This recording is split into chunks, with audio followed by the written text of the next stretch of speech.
3, 2, let's get it. Let's get it. All right. Welcome in, everybody. I hope y'all are having a wonderful day. And we are back with some Curse of Strahd. And a little bit of a new look to us, apparently. Do you want to say anything about it, Salt? Hey, everybody. Why don't you take a little gander on the screen? You're going to want to pause on the main monitor for this one. As you can see, we now are our characters. We've been transported into Barovia itself, and please help us. Get me out of here. Get me out of here. This is I guess this is what we're doing. It was a mistake. I didn't know these are dark rituals, but I did. I thought it would be like, oh, a little fun, haha. But now we are stuck on the screen. Say hi, everybody. Hello. Hi. Hello. I'm in your computer. I love how my idle animation is like Strahd locking in, you know? So it's just like Yeah. yeah, it's like You know, like I don't really know how to feel. What's that? Mostly because like I feel like my character gets older every time I talk. Bro, man, where is the fountain of youth? Where's young Morrow? That's DLC. Strong Ewan right now, bro. Don't say that. Bro, we talk about young Sheldon. No, give me young Morrow. That'd be a crazy one shot, low key. Young Morrow. That's like the spin-off novel. If we make it that way, we get like Mara. Tell us about your adventures. Well, let me tell you. Back Let in me- my day, then and then like we'll have a whole like one shot series. That'd be great. Yeah. it worked. all of us sitting in the Blue Water Inn, like discussing shit. It's like, so what'd you do when you were like our age, Morrow? And he's like, yeah, you don't want to hear that story. It was a sunny day. Oh, okay, then Mara. My bad. And he's like, actually, I need more people to talk to about this. Like, my lore goes crazy, as the kids say. My lord goes crazy. Dude, what I wouldn't give for like a grandpa to say that. I'm like, oh, kids, my lord goes crazy. Yeah, like the everyone's talking about like father lore, and I want that grandpa lore. I just can't get over that I get closer to the screen every time like I talk on the thing. Yeah, I want you to know I got that from the comic books. Oh, is it from the Strahd stuff? Yeah. Oh, okay. Yeah, it's just what's it called? It kind of gives the vibe of like that one scene from Guardians of the Galaxy of just what? I can't see it, but I immediately was able to visualize it thanks to that. Now, I know it sounds bad, finger of death.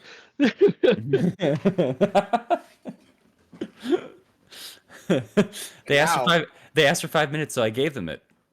What? And now I can eat food without anyone seeing me. Yo, let's go. What a benefit. All right. Let's see. First things first, I will just keep reminding because once again, it is eventually coming out there, but we're good for right now. Sometime around the beginning of June, I probably will be out of town and cannot be here for sessions on Monday. So we're gonna have about a 3-week grace or brace period. We'll get more information as it gets closer, but just a reminder once again. Until then, we have no plans of stopping this whole month of May, and yeah, that's that. Let's see. Oh, excuse me. I don't think I have anything else. Just personal note wise, my stream might not happen tomorrow. That's about it. If you see the pop up, ignore this message. That's about it. I got called in for some stuff last minute, so we might be here, might not. That's it for me though. Anyone else have their own announcements? Pray for that he will have session stream tomorrow. Everyone just pray out there on my side. But anything, I will not be streaming Sunday because I'm hanging out with friends coming by California where I live. Gee, I wonder where that is. Oh man. Kaluku stand. California, York. Fuck out. New California. Shut up, bro. Bro, like 18 fucking billion people live in California. You know what's gonna fucking dox you? But could you imagine? Oh, how famous I would be one day to get doxxed. Oh, to get swatted. Why- I'm gonna why are you swat dreaming just so about you're it? Famous. Why? Thank you. In-game. Why, why are you? Why did you like do it like in a dreaming manner? It's like, oh, the day I get swatted. Like, bro, Like, oh, I'm gonna be so cool. man, I'm gonna have so much of a following. I'm gonna get I'm gonna swatted. be like Kutra. Oh Without my god! all the crazy shit. Oh! Without all the No! crazy shit. Oh no! Okay. Anyways, past that, I don't have any announcements. You had that announcement. Does anyone have anything else they would like to say that is not Phil Collins related? Why would you say that out loud? I'm getting my bases. It's been a while, and I'm scared of it reoccurring. Okay. I guess we're safe. Then what? Nothing. What was that all about? I don't know. You It just felt- felt. you It felt just felt happy. appropriate. It just. It just felt appropriate. Man, you always God, sigh. my- What if we miss Phil Collins? Then say something about Phil Collins then. What if I want to hear him coming in the air tonight? Phil Collins, special guest on Barovia. Nope. On Barovia? How did I get Tweet here? him. Tweet him. Tweet him. He can guest stars whoever he wants. Phil Collins for the show. Phil Collins, you can be on Mars if you want to. Just an itty bitty shiny star. I promise you, I am not fucking cat. On God. On Mama's. I guess we'll just start today's session then.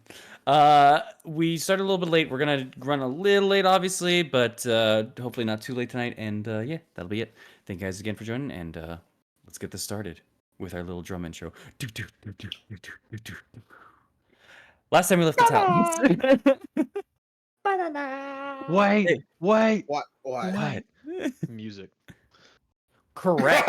Thank you. Thank you. Also, Maro, why are you green? Oh yeah. Oh, whoa, you changed your Maro? color. What? That's not you. Why are you Hey, blue? oh. Are you mixing it up? I'm just generous today, you know. Generous. Oh, the money! Happy trouble, Oh, money. the color of money! Yo, Mr. McMorrow is back in the building. Hey, yo, don't call Call me it Mr. Maro McMorrow. money bags. Here comes the Let's money. go. Money. Oh, the heir of Electrum himself, Morrow. All right. Last time on Curse of Strahd, the Talons themselves had finally managed to escape Castle Ravenloft through the means of teleportation, with leaving both their own physical and emotional scars on both the place and its owner. Upon regrouping and figuring out all the events that had occurred and gathering information, the crew decided at least to have a little bit of respite upon re-arriving in Vallaki, checking on both Lydia, on many people in the town locations such as the Blue Water Inn, St. Andrew's Church, until eventually some talks were had, some understandings met, and the crew finally deserved a night's rest, only to be interrupted by a slight urge that arose. Amaris leaving the group for just a little bit, only to discover in the sky a slight glowing red.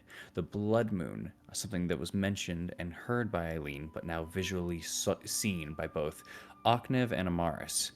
A strange occurrence that seemed to bring out a hunger, or a drive at least, into both Emil and Amaris. While at least controllable for now, and a slight moment in the night, they worry about the factor of this either growing in strength or in time. But until then, they finish their rest. They all wake up in the morning fairly early, and the day is all of yours. What would you all like to do?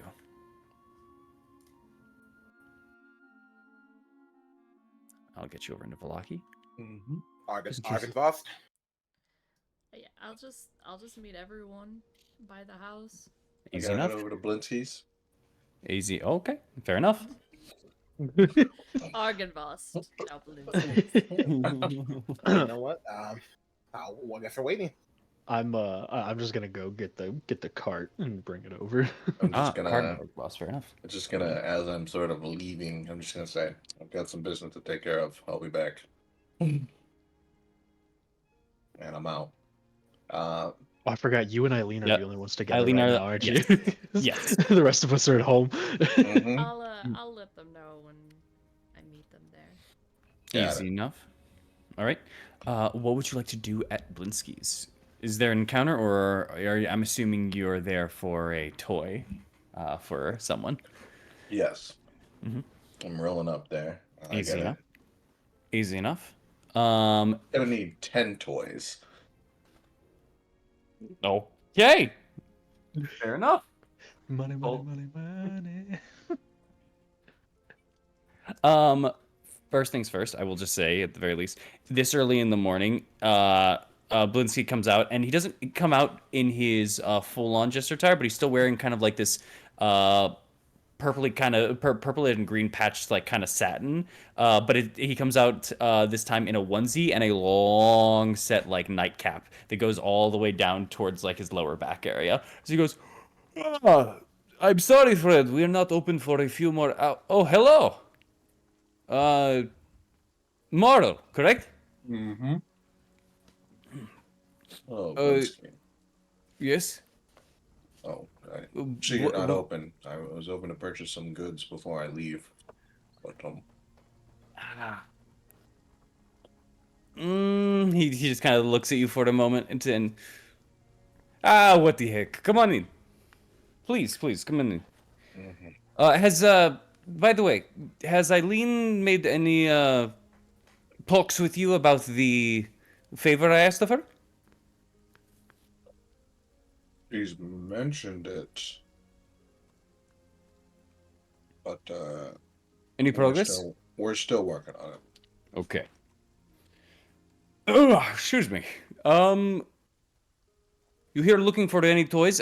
Check any on the walls. Some of this is for also the the children of this town, as I'm still working on Eileen's promise. But I've just been a little sleepy recently, working into the late nights and such. What toy are you looking for? Maybe a little doll for the good boys and little girls out there, or be a little diorama. What is it that you seek? Give me a puzzle box, some fun toys for, let's say, for somebody to keep someone occupied. Okay, I will do so. And he kind of reached out into the back. He kind of goes past the curtain real quick, and he puts a bunch of baubles and a bunch of different toys out into the front here. Quick glances. There is a doll in there. One that does look a bit like what's it called? Well, one that does look a bit like Irina in the middle of there, and then the other dolls just kind of look like either just kind of an assortment of people that you could see or maybe even have seen. You're not 100% sure inside of town, but there is one doll in particular that you look at, and weirdly enough, as you're just kind of looking at it, it just takes you a second, and you go, "Is that Elevere?" That kind of hits you there for a second. But besides that, there's an assortment on the ground there. There is puzzle boxes and such. If you're looking for the Blinsky Cube, however... I'm taking 10 toys. 10 Okay. random toys. Okay. Actually, 11, and I'm specifically taking the doll and then 10 other things. Okay, easy enough. The doll, is there a specific doll? The Elevere one. The Elevere one? No problem at all. The other toys that you can kind of grab and get, some of them are wind up, some of them are just standard set toys. You grab a handful of them. One is like a Russian nesting doll, and inside of it, another creature kind of comes out. Like it starts off as like a coffin that opens up into a vampire, that opens up into a mummy, that opens up into a werewolf, that, like so on and so forth. You have a couple of the wooden bricks that you kind of have to pull out one by one, but they're blocking each other as they're coming out, and then they can kind of form a cube. It's not and he doesn't have any more Blinsky's cube. That was a one and done item. And then along with that, there are like some small what's it called? There's some small mechanical pieces such as a doll that or not a doll, like a little a cat that pushes the back legs and launches it forward and lands. It comes with a secondary piece of a bloody chicken that it's apparently trying to like jump up to and land to and grab and eat. Like they're small servants of that. The rest of them are like small little tidbits of, you know, either small Lego pieces kind of stuff, like little like things you can build, or just offset like action figures and dolls and a yo-yo in there, you know, like that kind of thing. Absolutely beautiful. Absolutely good set for to keep any child entertained for, well, in the olden days, days, weeks, months. Nowadays, maybe about 2 hours. Perfect. No. Just gonna take those 11 toys, and I'm paying for them, and I gotta go. All right, easy piece. You head on out over, back over to the group. Also, welcome in. Glad to have you. Heading on over to the group. You have all your toys set and everything like that. I would say that would cost you. You're looking for 10 toys. 11. We'll say 11. You're right. I'll say 2 are mechanical, 1's doll, that kind of stuff. Give me the number. I've got money. Yeah. I know. In total, that would have been about. This is gonna be big for you, though. I'm gonna be real. 2 gold, 7 silver. All right, 2 gold, 7 silver. Yeah. Yeah. It's not much. All right, fine. 3 gold. Alrighty then. Now I'm going to. Alrighty then. I gotta go meet. I guess I gotta go meet up with the gang. All right. As you arrive back as Thorn, you get the horses back from the inn. By the way, I think you've been paying the tab and so on and so forth for it. I'm pretty sure from last time we haven't marked down. I can't remember what it was or when you do it, but I have money to pay it. So. Yeah. No matter what. I'm just saying, like, in the regards for it. I'm just trying to remember, like you paid for this last one because you said we were gonna have it because we might go into the castle, correct? Yeah. Pretty sure. Okay, then we're good for now. I think next time is the next pay. Okay, we're good. That's fair. Whenever you want me to pay, just let me know. Easy enough. You arrive back into the abode with everyone, and everyone is all ready and set there. You're all bright and early in the morning. I'd say this is about with Eileen's tracker. It's about 7:45, 7:30 in the morning. Somewhere between that time frame when you'd all arrive. Not bad. Not bad. Not bad. Mm-hmm. That's what happens when you keep going to bed at like 11 to 10. Well then. How's everybody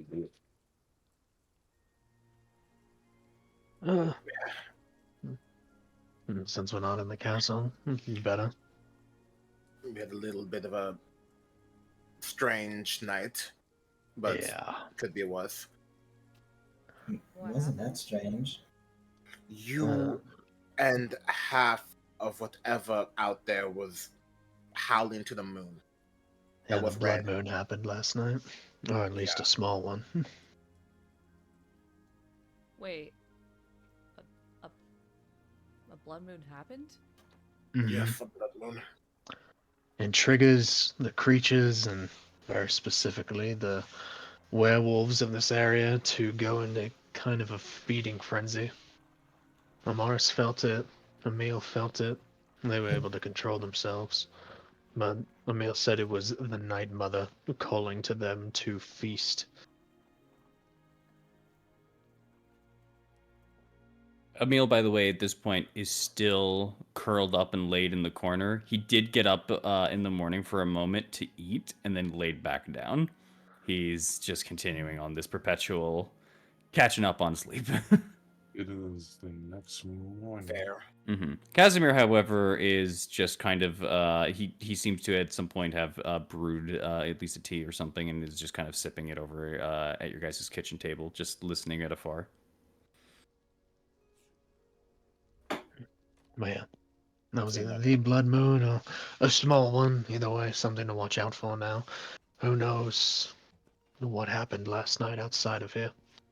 But there was a lot of howling all over the country. Something we're gonna have to deal with down the line. Well, I don't think it's gonna be down the line in terms of that, in all honesty. Just have to hope that it's not a nightly occurrence. Yeah. No, but just the idea of where it was going, we're having this randomly, sounds problematic. Or creatures in general. However, about that, 1 second, I roll my d6. Damn it. Also, Mars, put your picture if you can, please. Thank you. Yeah, you're just kind of blank. Wait, what was that D6 for? Lucky. Right. Our form of it, correct. Yeah, 2 back. Strahd luck has got a recharging cannon. It was to help balance it a little, because it's still pretty insane. Make sure to recharge your amulet, Michael. That is also true, yes. It's got a lot of different names. There's a lot of M's. There's a lot of M's we know, bro. Come on, Marcus. Mitchell. I'm on it, Dom. Macro, what are you doing over there? Michael, Anyway. you fucking tomatoes. Marshall. Is it a D6 plus 4 or a D4 plus 6? D6 plus 4. Plus 4. I think it can hold up to 10 charges total, and you used like one I or was two to say, charges. I really didn't use. I'm many pretty sure it's an charges. automatic was used. backup. One One was was used. Minimum recharge is 5, so I think he's back to full no matter what. You don't. Yeah, that's. You can roll for because fun I- if you want it, but you know. You're good. Well, was it Yeah, only but- one? Oh. I thought certain things from the amulet take more charges because you tried to what? You tried to do like hold vampire or whatever. I thought Yeah, that that's takes one multiple charge. charges. That takes one. It's one That takes charge. Is that okay? That's only 1 out of the 10. Yeah. Gotcha. That being It's said, an though, AoE, by the way. Wow. that being said, your 5th level is still up, or it needs to be recharged. Mars. Yeah, so I need to roll that. Yes. So that you need to roll for. Good luck. Well, Yeah. big number, baby, big number. Well, it's a Big number, big D6. number. It's a D6 that recharges on a 4 through 6. Roll Yeah. higher than me. God damn it. Oof. It'll recharge Yeah. tomorrow. I guess we're both stuck then, huh? Well, I mean, I still have the extra 5th level spell slot. Yes, it just can't be a 5th level can't be cast without Yeah. the component cost thing and such. Yeah, it's just it can't be any spell, and it has to still have the component cost, which is still fine. Yeah. I mean, it's still pretty good ability. Yeah. But yeah. All right. With that though, I believe you guys are set and good in your morning. But sorry, you were having a conversation also about the blood moon. Continue on. Sorry. Apologies. Anyway, besides that, then we should figure out what we're doing today. We're just heading to Argynvost straight off. Or is there something else you want to do? Well, do we need to drop off Casimir? Casimir, do you need to go back?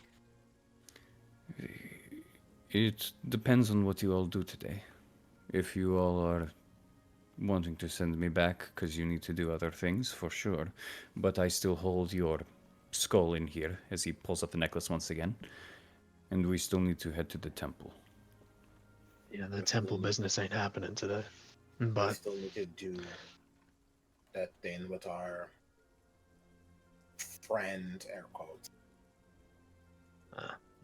well, we need you for the skull, I believe. Correct, Casimir? Unless To you, free it from the thing. if you just wish for me to give it to you, then there is no problem. But if you need me to carry it with you, I can do that too. Well, how do we get it out? Is the thing. Just break it. No. Okay. I can bring it out at will. Okay. Okay. Probably better for you to come with us then. I guess also you're not incorrect. You could break this, but don't, because then I can't really use it. Fair. Oh. Then yes, we'll need you. And then we'll be able to hopefully have one problem situated, taken care of. I do have that question. What was your idea for getting it out of there originally? This thing seemed pretty heavy. I don't fucking know. So no, Strength, I had an idea, luck. kind of. Kind of looked towards Thorn. I was gonna turn him into an owl, giant one, and just have him kind of hoot away with the skull. Eileen's gonna squint her eyes like, are you serious? Did you have a plan? I'm gonna be real. The only thing that I was hoping for was that somebody had a spell that could shrink things and we could throw it in the back folding. Otherwise, it was improv. He just like he does his best not to have any form of a judgmental face, but he just kind of Face. nods and the lips are a little pursed, and he just kind of like, okay, and he just turns back to his I team. just kind of look at it. It's like I know for a fact that you're not judging us from this point. I mean, No, I'm with him. The fuck? yeah, but like Mars don't like him. Now that No, we I'll, have I'll the- side I'll side eye him, being like, I know. now that we have I- the skull, though, If it works, it works. I apologize, Mars. I wasn't going to say anything. I just was wondering. That's all. I do need to speak with Father Lucian about what we need to do with it. I'm pretty sure there's a process. Right. You really think so? To put a skull back in a crypt? I thought that's all they wanted was put the skull back in here, Well, show them you the could light. just put the skull back, but we don't know for sure if we have to do something specifically. Is there a spell we must cast? Is there a ceremony that we must do? That's fair. Yeah. All right. I guess we talk with Father Lucian, then we head off.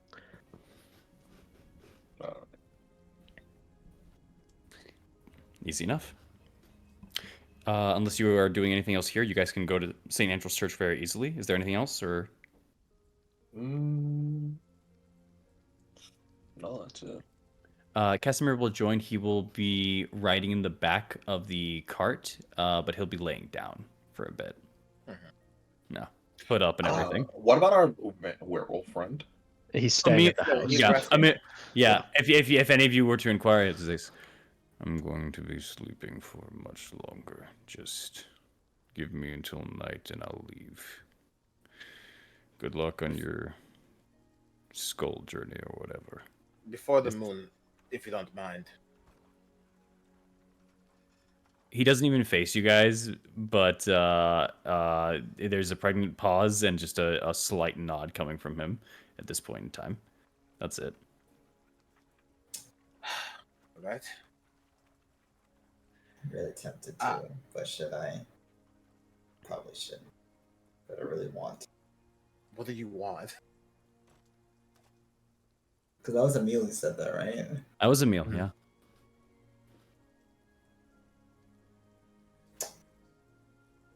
Fuck it, I think we're on good terms. I'm just gonna kind of go up to him, kind of kneel down next to him, just kind of give him a pad, just saying, just take all the time you need. Please don't. Okay. As you just kind of pat him to the side and just say that, the head just turns on over, and you now see his eyes now just still kind of like barely kind of open as he's just looking over to the side at you. Thank you. As he just kind of leans his head back and just kind of continues his slumber and his rest. At least a little bit more affirmation and more of a calming tone there, but not much else in that regard. Hey, you did it. Yay! My impulses were useful, or at least weren't punishing. Oh, damn. Damn. What? Actually, Why do you talk like I hit you every time you speak? I'm being real. I thought that he was gonna whole ass growl at me, so I was just. actually, how long will it take for you to do the whole talking to Father Lucian?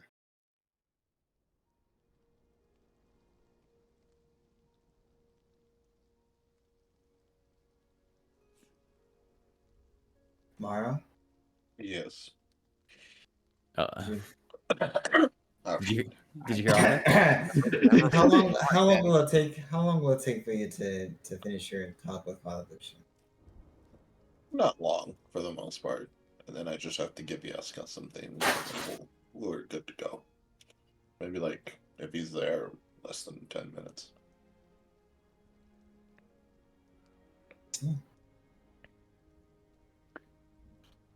That's Fair. fine with me. Cool. Gonna give Ahmed a pat on the back. I growl her fuck off.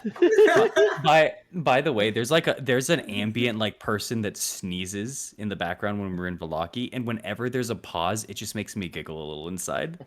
I just gotta say, What, is when like- there's like and- silence and you just Yeah. hear the sneeze? Yeah.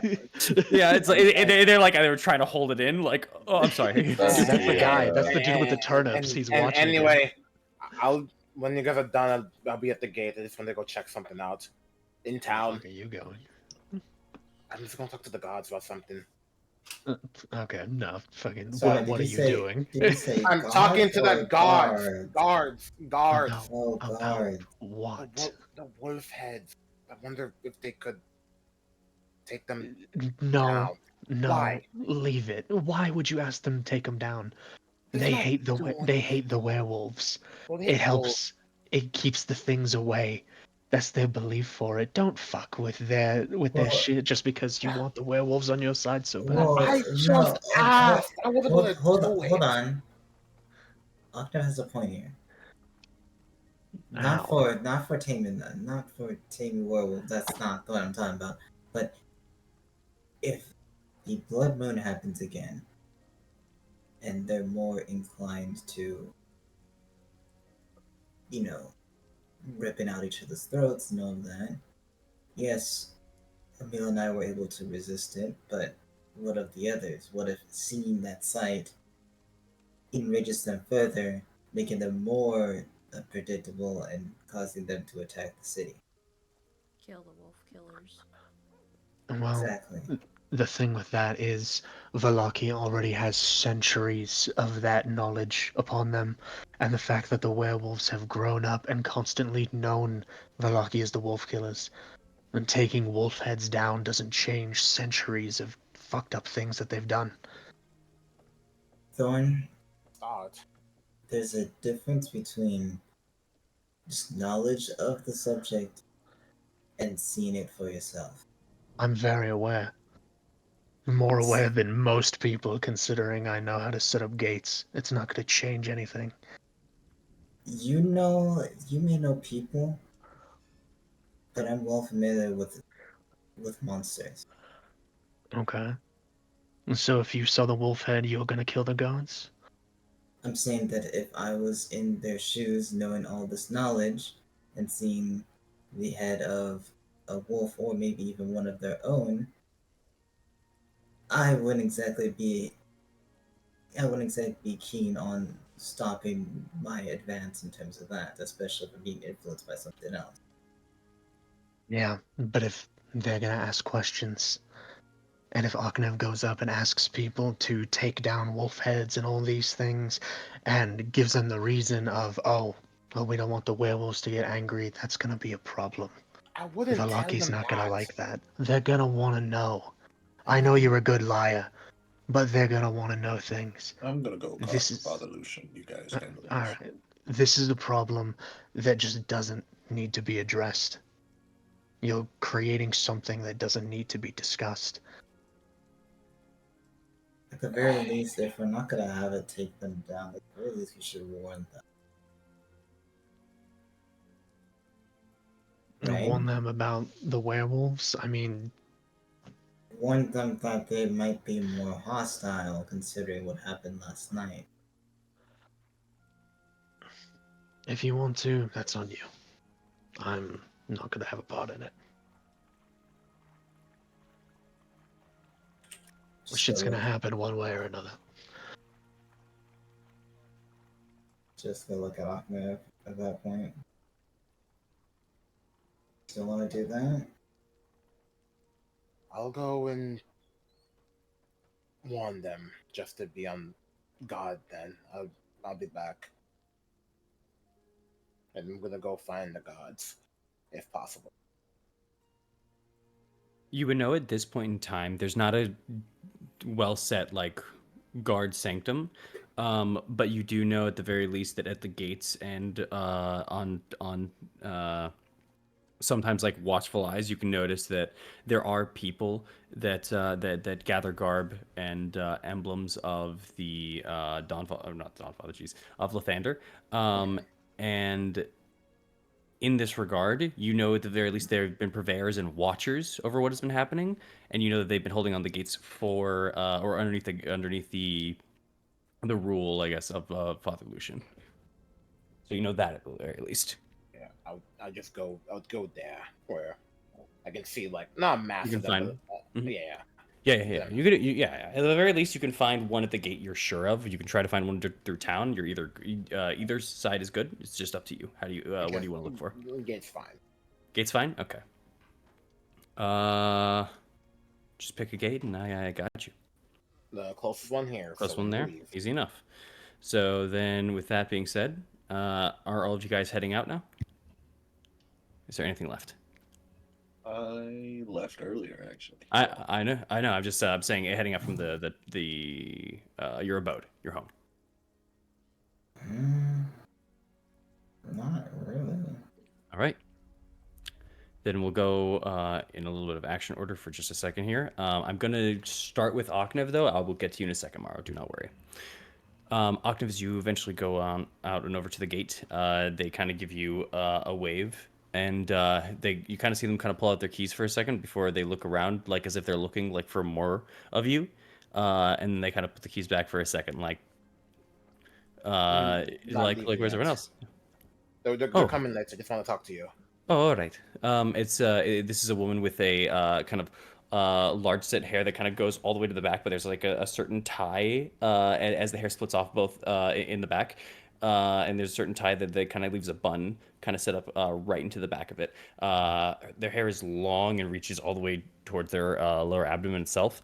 She looks to be somewhere around her mid 40s. Wrinkles are kind of setting in more towards the chinks in between the eyes. Either at least a soft smile has kind of grown into it, but at the same time you can see that she's very what's it called? Very stout and probably has had a life of labor a little bit. But yeah. All right. Oh, go ahead. Sorry. Just want to let you know that we've been traveling a little bit since we've been outside the wall. Recently, there's been a lot more activity around the area, so I just want to let y'all know you should be a little bit more careful during the night, especially if any of you take guard during the night. We have people listening out. Is this about what happened last night? So you noticed what happened last night, a little bit, yeah. I did not see it myself. I was asleep, but I heard from Lucian and the others. It's a little bit, yes. Okay. What I wanted, and actually I was wondering, I'm not going to tell you, but I was wondering how much do you this town, because I've not been in Valaki for a little bit, but how do you guys feel about wolves, honestly, and etc. They are a bane. They constantly try to eat our scouts. They try to kill anyone that leaves through the walls. Kill them when you see them, or run away if you can. Why?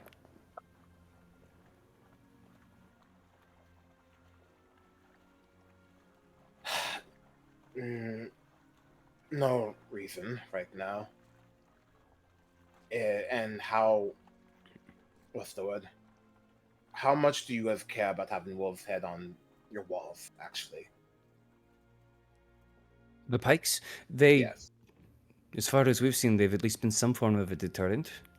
They help out. We keep them near to the gates, especially, to make sure that they stay back. It's been effective, as far as we know. That's fair. That's Wait, do you I'm think sorry. You asked for how much would we like to keep them there? how much do you care about them? I guess Great question, I know. it's it brings a sense of comfort. It lets us know also that we've taken them down before. A reminder, and we can take them down again. So I cared a bit about them. Okay.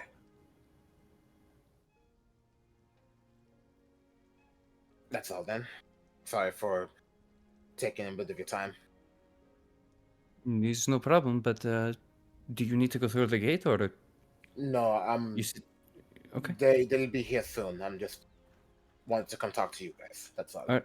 Okay. And I'll just say, just make a general deception check because she's looking a little confused, but she's also looking at you a little bit for a little bit of guidance there, and she's just gonna try to like read a little bit off of you. I'll keep it a buck. Can we just do flat? Not flat. I don't want to roll. I'll just say take my passive. Passive deception. Oh fuck! I kind of want to roll second roll. I was about to say I'm gonna have to have you roll because this was a little bit of an active like this was you skirting around something here. No. Fair. Yeah. I kind of want to roll low. Damn. Even You you. can't roll low. You're too 21. good at lying, brother. Damn. She just Roll a looks at you, 6. she just looks at you and just kind of like she just looks at you and kind of like nods and like okay, as you just kind of leave her. But yeah, all right.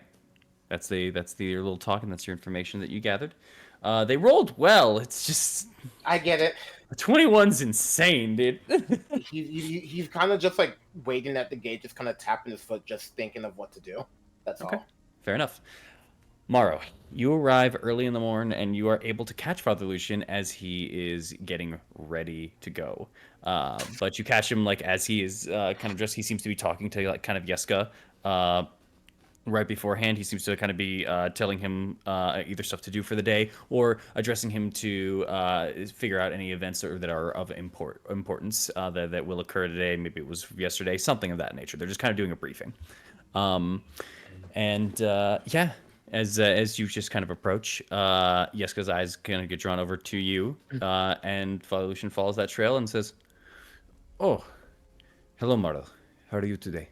I'm doing good. As a matter of which, I need your expertise on for a moment. But just give me 1 second, and I'm just going to pull out all the toys. Here you go, Yaska. As Father Lucian just kind of looks over at you as you're handing on toys over to Yeska, and he looks over at the toys, and he looks over at Yeska. He was offering to get me some toys, so I was just partaking, and thank you, Maro. And he kind of just grabs them. I'll leave you two to it. And he starts walking to the side as you just look at Father Lucian, just looking on over at Yeska, and his eyes following, and he just slightly shakes his head. I appreciate you thinking about him and giving him some toys there, but he has an important role to fill, and he has to be the head of this particular church for now while I'm doing what I'm doing. Distractions are not always permitted. I will deal with it, but just let me know next time.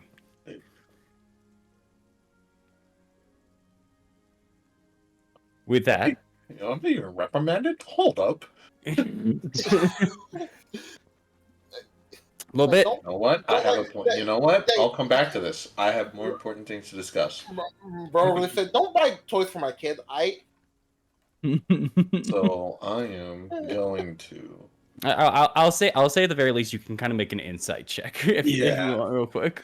Because I feel like, I'm not gonna lie, I really like Father Lucian, but like buying toys for this kid who has no social life and is just with a worker in this church is kinda. Oh, All right, you're just a little upset about it, and that's kind of blinding anything else. Go ahead. all right. Well, I'm gonna move on anyway. Anyway, In regards to, we've recently come in regards to, we've come in possession of the bow of our household. And we're set to return them, and our hope is the revenants that sort of plague the land will leave afterwards, but I need to know, is there any sort of ceremony, ritual thing I need to do to either purify this object or clear any sort of negativity or evil that may be in this thing? Is there evil among the bones? Probably not, but they were in the possession of the devil, as one would say. Hmm. Um. I suppose if you want to give me a little, I can try to. Although, actually, he thinks about it for a second. Do you have his skull with you right now? You said it was his skull that you brought back. Yeah, we have the skull, but Yeah, I don't this- have it with me right now, but it's with a friend of ours. Okay. If you were to bring the skull to the church here at the very least, if there was something plaguing it, the effect of our own bones would at least affect it, if you wanted to be certain. That being said, I do not know if it will, dependent on the effect it does have on the bones, whether it be of some form of evil, it might affect the bones themselves. Whether the stoning or not would be the curse laid upon them, if it is cursed, if you believe it to be. Mm-hmm. But otherwise, this man's bones could be just fine. I'm sorry, I don't know the full extent of what you are speaking to me of. You need these bones for what purpose? Are they Are they? They are sacred bones of a white dragon. The devil himself has used them to sort of Silver. Yeah. Oh, silver. Those are two Brother. different things, brother. Yeah. Okay, sorry. Yeah. Sorry. They are sacred bones of a silver dragon. The devil himself, or Strahd, is sort of used as he did something to them in the case and has used them to lay a curse upon the Order of the Silver Dragons, those in at Argynvoss Holt, the mansion across from here. Okay, so the Revenants are the Order of the Silver Dragons. Question: what is a silver dragon?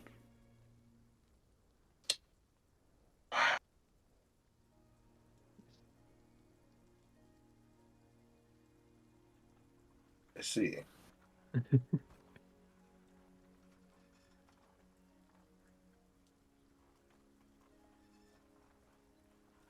Let me just narrow down the question. Should have brought me Because along. We're getting into the minutia. Should have brought me along. I'll say it. I'll say it for this factor at the very least, just to help it out.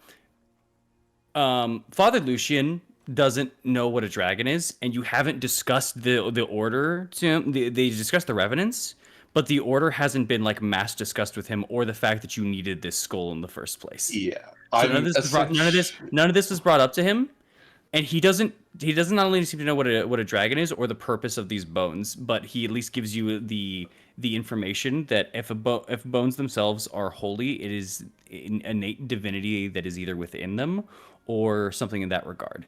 If there is a curse laid upon them, removing a curse is possible by some powerful priests.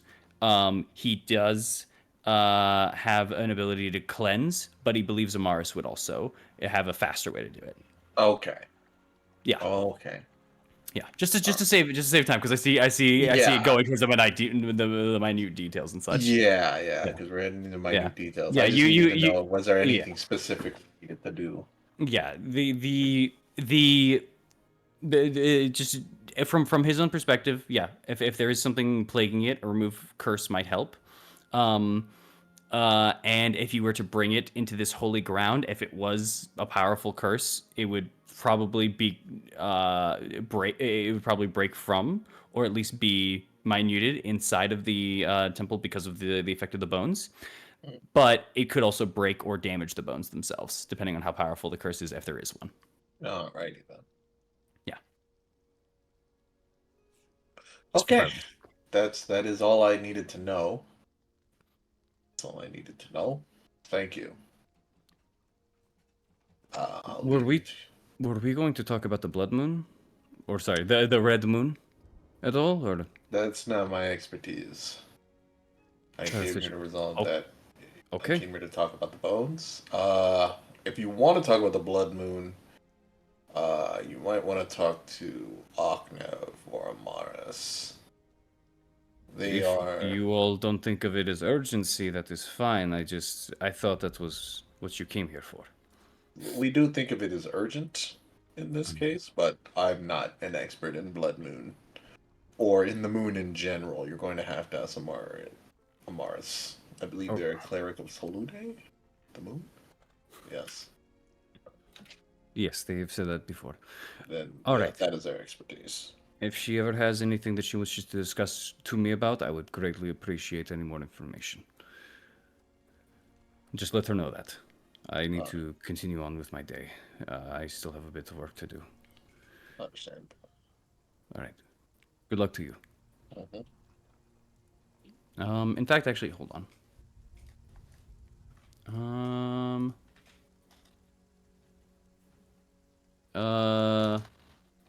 Sorry, 1 second. Just want to see something.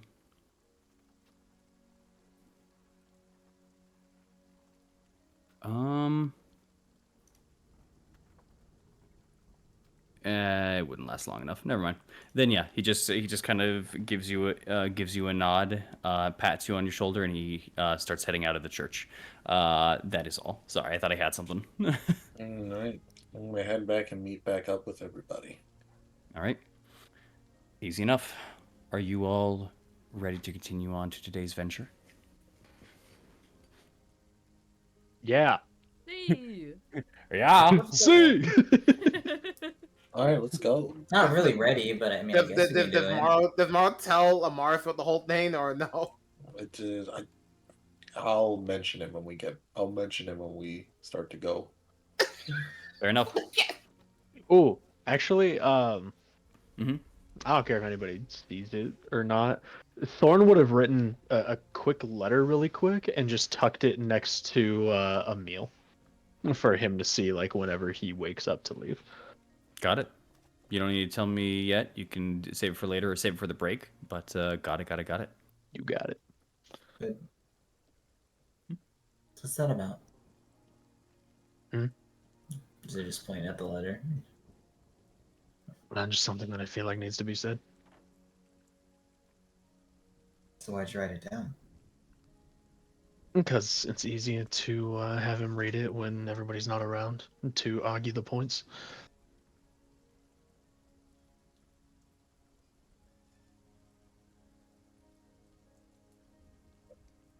Mm-hmm. Just gonna look at you. It's gonna look at you. Listen, Arknev made a choice. And that letter is my way to hopefully rescind that choice. Don't worry about it. Do you mean about the walls, or is it completely No. everything? About the werewolf's efforts involving the war. Oh. Fair enough. I'm not going to get in between that. I'm indifferent in terms of that. But, Mm. you know, to each their own. Yeah. I wonder how many other people saw the blood moon outside today. Yesterday.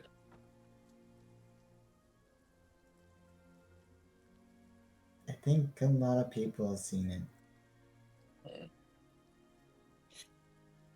Everybody heard it. I imagine. Should probably, if you can, Father Lucian was interested in it, which, by the way, for the most part, I don't think we need to do anything special at this point. All we need to do is remove the curse on the bones in and of itself. So we could probably do it at the area. Is there a curse on the bones? Well, I assume it's how he's using them to keep the revenants the way they are. I Did thought you that was check? just because the bones were not in the crypt.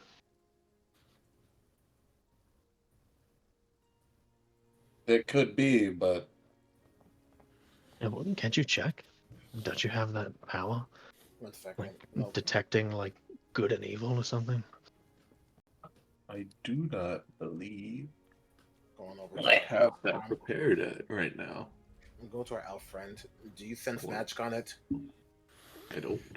There was a there was An elf. there was runes prescribed into it. I haven't checked further. We were kind of in a hurry, and ever since it's been in the amulet, it is, well, dormant to certain ways. If I was to take it out, I could do a little bit more of a cautious search, but Okay, we'll just do it there. Well, I was about to say, the ruins might also be, the reason why I was able to breathe that frost breath too. So Yeah. which was my assumption as well, unless there was something else. But that was what I believe. It could have also had to do with I also believe it's the frost breath, but there were quite a few of them. It might be how I was able to speak and kind of detect whatever the hell was going on in there.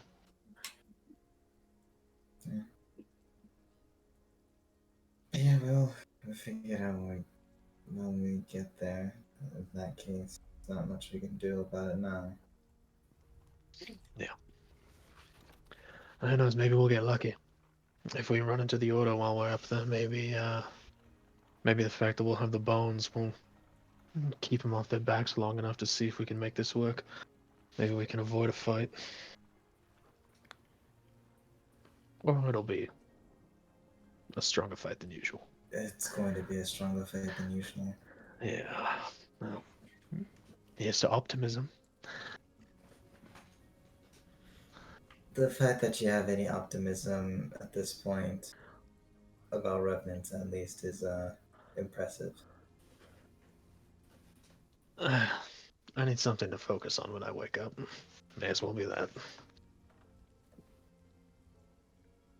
There's a slight chuckle from the back of the cart. Fair enough.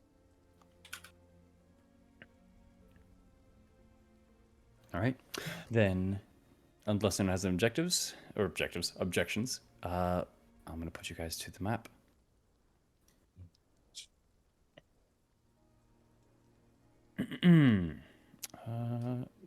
Dink. Oops. as we're sort of As you traveling on the map, Go ahead. I actually want to say something to Casimir because this has been on my mind. Go for it. So, Casimir, Mm-hmm. where will What's you this? go? Where will you go now that you have which we went into the castle for, your daughter, Sister. sister? I mean, my apologies. Well, first I will go with all of you to the temple. I will fulfill my promise, and then I will... He just kind of looks forward. If everything goes well, if all of you truly wish to take down this devil, this overlord, this man that has been plaguing our lands for centuries now, I may join you for a little, but we'll see. There's still plenty of road in between us. Oh. Alright, that's fine. My biggest word, excited to go speak with Donnie. Probably go back. So. There's one thing I want to say. Yes? Now, don't take this the wrong way or anything. But it's just been at the back of my mind, and I just can't get past it. Ever since I heard about what happened with you and your sister.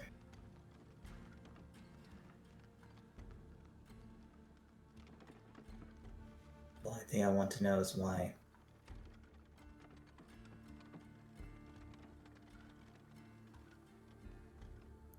Because at the time of, it was the only thing I could do to save her from his clutches.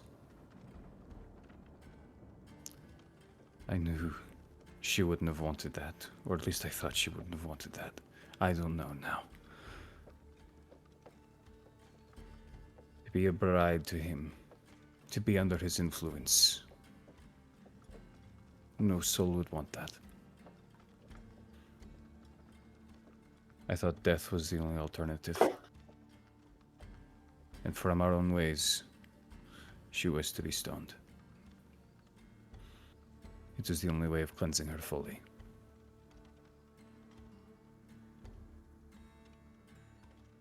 That no one should go through such pain as stoning.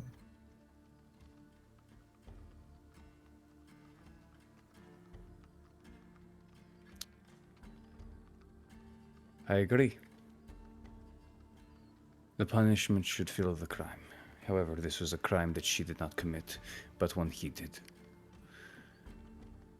He manipulated her.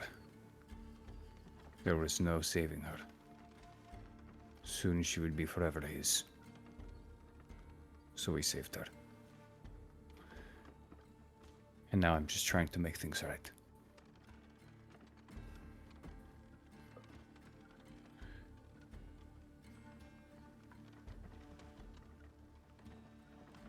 Fair enough. Even though I came into this day, and I don't think I ever will be okay with how that happened. I at least understand as to why. That makes two of us. He just kind of looks out from the cart into the woods as you guys just keep patrolling on forward. He's got a dark, distant stare. Not focused on anyone. He just kind of quiets up and focuses on the distance. You can immediately see with just your own passive insight. Actually, roll insight for me.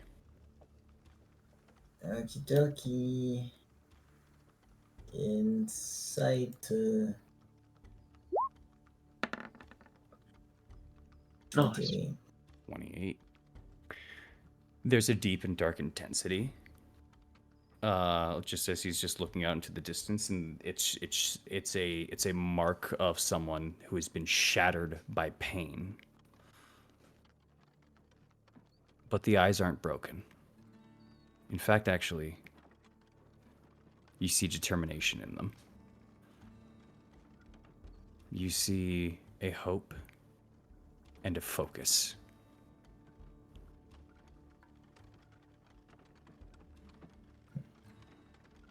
It's small and almost unperceivable to those that don't know that don't have your intuition itself, but you're almost sure of it.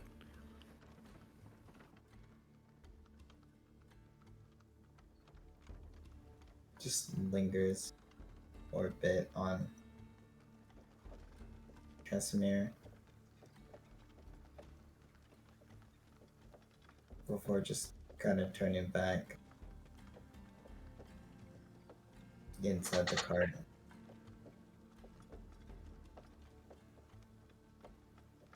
All right. As you all continue on travel towards Argynvost Holt, I'm just assuming you guys are taking the main path. Yeah. As you go around the bend, go ahead. Yeah, path. Probably the best path. For some reason I was thinking go. But... You're cutting out. You're cutting out. Oh, sorry. I raised my sensitivity because it was background noise. Way. Okay, but yeah, for some reason I was thinking maybe we take this way up the hill and come up the back, but no, the main path is the way to go. I was about to say that is a 300-foot cliff face. Yeah. I know it doesn't look like it, but all right. With that, you guys can easily make your way around as you pass once again the bend of this large hillscape that goes in between the towns of Valaki and Krezek, blocking their own sight from each other, hiding just mere allies from each other before you eventually make your turn on the bend. One in which you had met a newfound friend just a couple of weeks ago that turned out to be Oknev, an old friend, before going on up the path once again and getting shrouded at this point, actually, yeah, right over here, in the mist. And now you're just following the trail and the slight lines of trees that surround this place in this area. There is very few indicators here. You don't need to check, but you know you have to now kind of lock in and pay attention, Thorin, as you're just kind of continuing up the trail here. Yep. Are any of you guys doing anything as you're passing through the mist?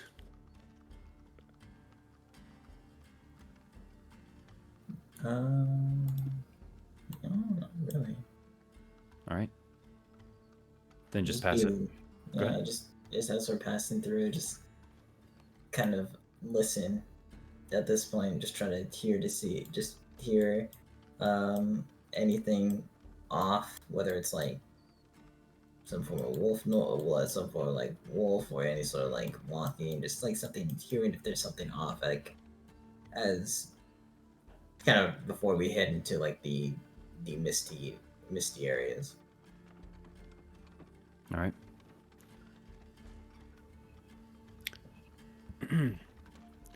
As you are going on up, Amaris, it is your high passive perception that lets you first hear a cough coming from the north. A pained cough, a wet cough, a gurgle almost followed. It just...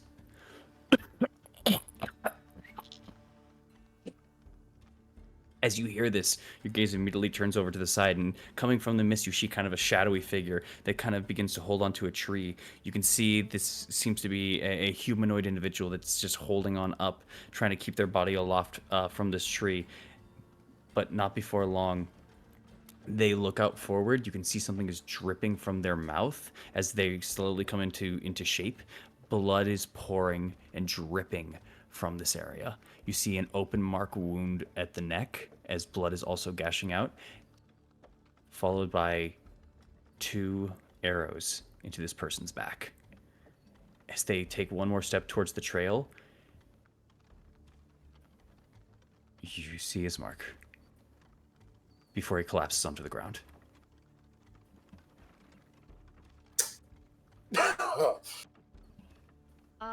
How far away is he? He's only about 15 feet away off of the trail. Did we all see that? It's only a Mars? Instantly healing word before. You sent out a healing word over. You feel no connection, but you see a body laying there on the floor. The spell didn't work. The spell didn't either work. The target might be dead. Is this only Amaris that sees this? You saw Amaris kind of reach out into the distance, and you see her cast something. You look, and as she casts something over, you see there's a body on the ground. Okay.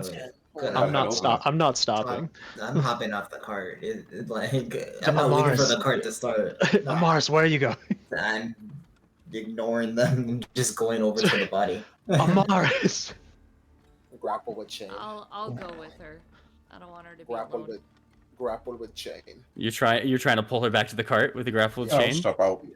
Yep. Mother. I'm not stopping the car, so if you're jumping off, you're jumping off. Weasel, we Okay. can't separate now. Fucking walk off then. Do it. As you guys are going upwards, I will say, if Oknev, you're trying to grapple Amaris, you need to make a acrobatics or athletics check, or else you're going to be grappled by chains. I ain't gonna pass this shit. You can try, pussy. I'm gonna fail. Yeah, you did. 18. You are suddenly grabbed and grappled, and you are suddenly being dragged to the back of the cart. As you are being Amaris. dragged the hell away from the body. I'm looking up. Speak to us. What the fuck's going on? What are you doing? Eileen, Mar, you hop off. Oh my. So a body in the middle. There's a body on the Guys. ground, yeah. Go ahead. How many times have we seen bait here? How many times have we seen illusions in the mist? Get back on the cart. This isn't real. Heading up to the body. You head to the body. Okay. I need There's to a check. body. There's a body lying on the floor face down. God, I hope. Does this body face down look familiar? Any familiar features, hairstyles, like clothing, anything? I'm not walking closer, but As the body's like laying face down to the ground, you can tell first things first, that some of the fingers themselves are kind of rotting away. This body maybe is a couple of days old at this point. The hair itself is still on. Most of it's kind of shaved a bit, but there is a little bit of a kind of a bowl set to the back that it kind of lines down. The clothes are fairly common. You can assume someone from Valaki, maybe the village of Barovia, or so on and so forth. They're kind of a bulky individual male. That's all you can kind of tell from this. You're going. The hair's kind of a darker brown. You go over to this, Morrow? Mm-hmm. I'll call out. We don't know them. Yeah, it's an illusion. Get back on the cart. Before we get chunked by, a bunch of raids. Yeah, we're in enemy territory where we've been ambushed several times. Morrow, you're at the body right now. What are you doing? I'm gonna take Gavril. Mm-hmm. Because Thorn is right, it might be an illusion. But at the same time, it could be somebody that needs help. With your own passive medicine, you can tell that this body's dead. I would say that at the very least. Alright. Yeah, you can tell that at least. But go ahead. I'm gonna flip it over. Whose body is it? You flip it over. Part of the face has been eaten away, so it's hard to tell. You don't recognize this individual. Male, seemingly in their early 30s. Part of their cheeks have been completely ate out. There's muscle and bone sticking out over onto the right side of their face. The left side is just out in horror as it's just kind of looking out.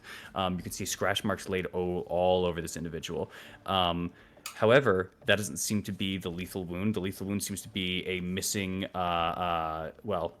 missing guts, as some of them have been spilled out from the center itself. Maybe a slash of sorts, Okay. one maybe with a blade or such. Fair enough. As you have flipped them over, however, as you look over at their face, you see from the eye hole over onto the right side of their face, you see something moving for a second. In fact, a lot of things moving before suddenly out of it flies a gathering of insects. I need you to make me a Constitution saving throw, please. Okay.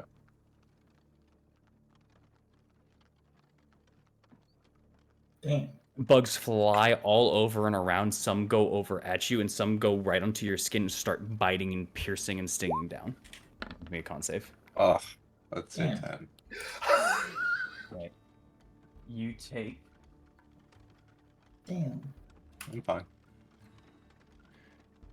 4 points of 4 points of poison damage. Are you immune to? That's Monk. I'm immune to disease. You're immune to disease. Got it.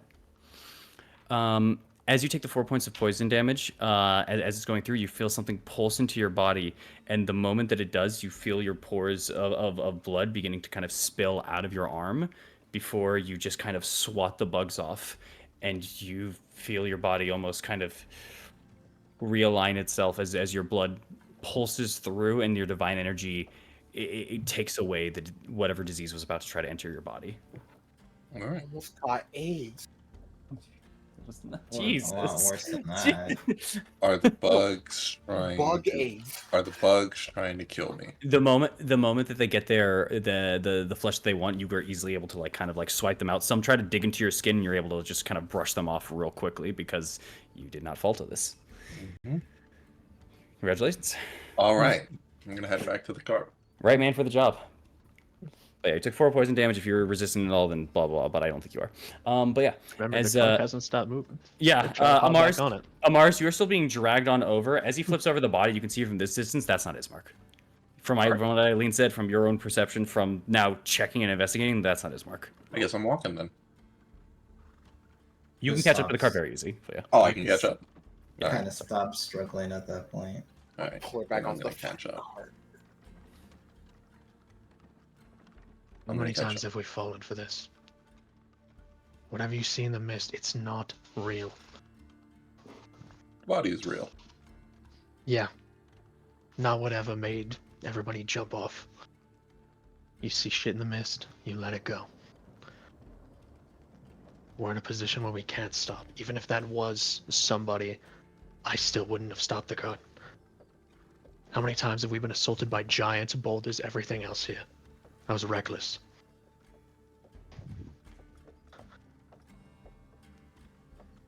You don't have the People- right. People still deserve to be saved. Yeah, they do. When they're not- when And we they're also not have the bothered. right to try to live. And we have the capabilities of doing both. They're not to be saved, they should have stayed alive. If this happens again, I'm doing the same thing. I'm not stopping the god. You guys want to jump off and get yourself killed? Be my guest. But you know better than this. You don't have the right to call us reckless. I do. Considering that you almost just got assaulted by whatever the fuck that was, I have every right to. I know you think you can be the hero around here, Morrow, but you're not. And you can't. And one day that's gonna bite you in the ass, and there's not gonna be anything we can do about it. So next time, stay on the cart. Hold on. DM? Hold I need to on. roll Can a we- wisdom save real quick. Can we Oh, not God, right wait! now? Like I would love to watch this happen, really, but we're really close to dealing with this shit over here. We I saved. don't have to do any of this. We can have a whole moment to talk it out later. Don't really care right now. Let's focus on this part and move on. I'm focused, believe me. I just want to make sure everyone else is. We're gonna see. Eileen's gonna put a hand on Amaris' shoulder and just say, I know. I would have been there with you. And you too, Morrow.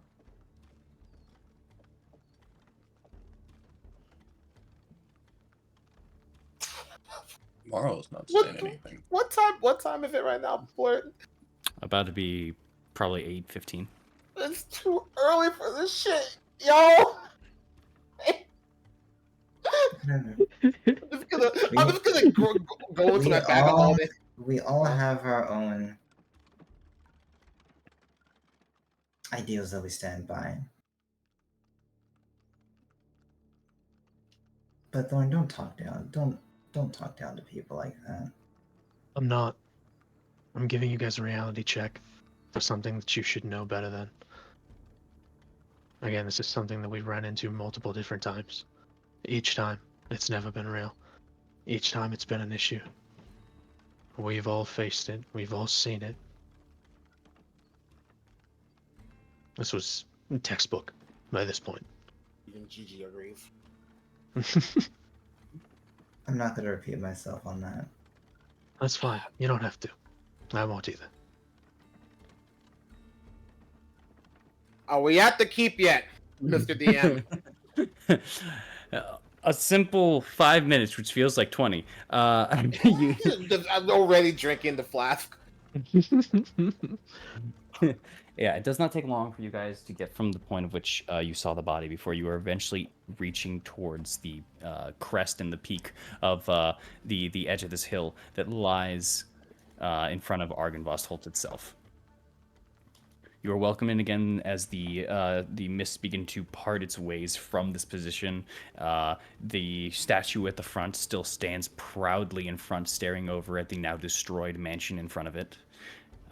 You have all arrived at Argynvost, maybe about 100 or 200 feet away from the complex itself. What do you all wish to do? Let's just get to the crypt behind the keep.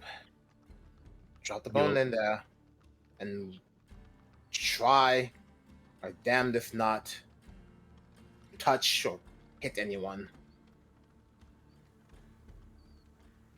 Yeah. Yeah, let's. I say we might want to just go around. Let's not go through the front. So, DM, is there a way we can circle around?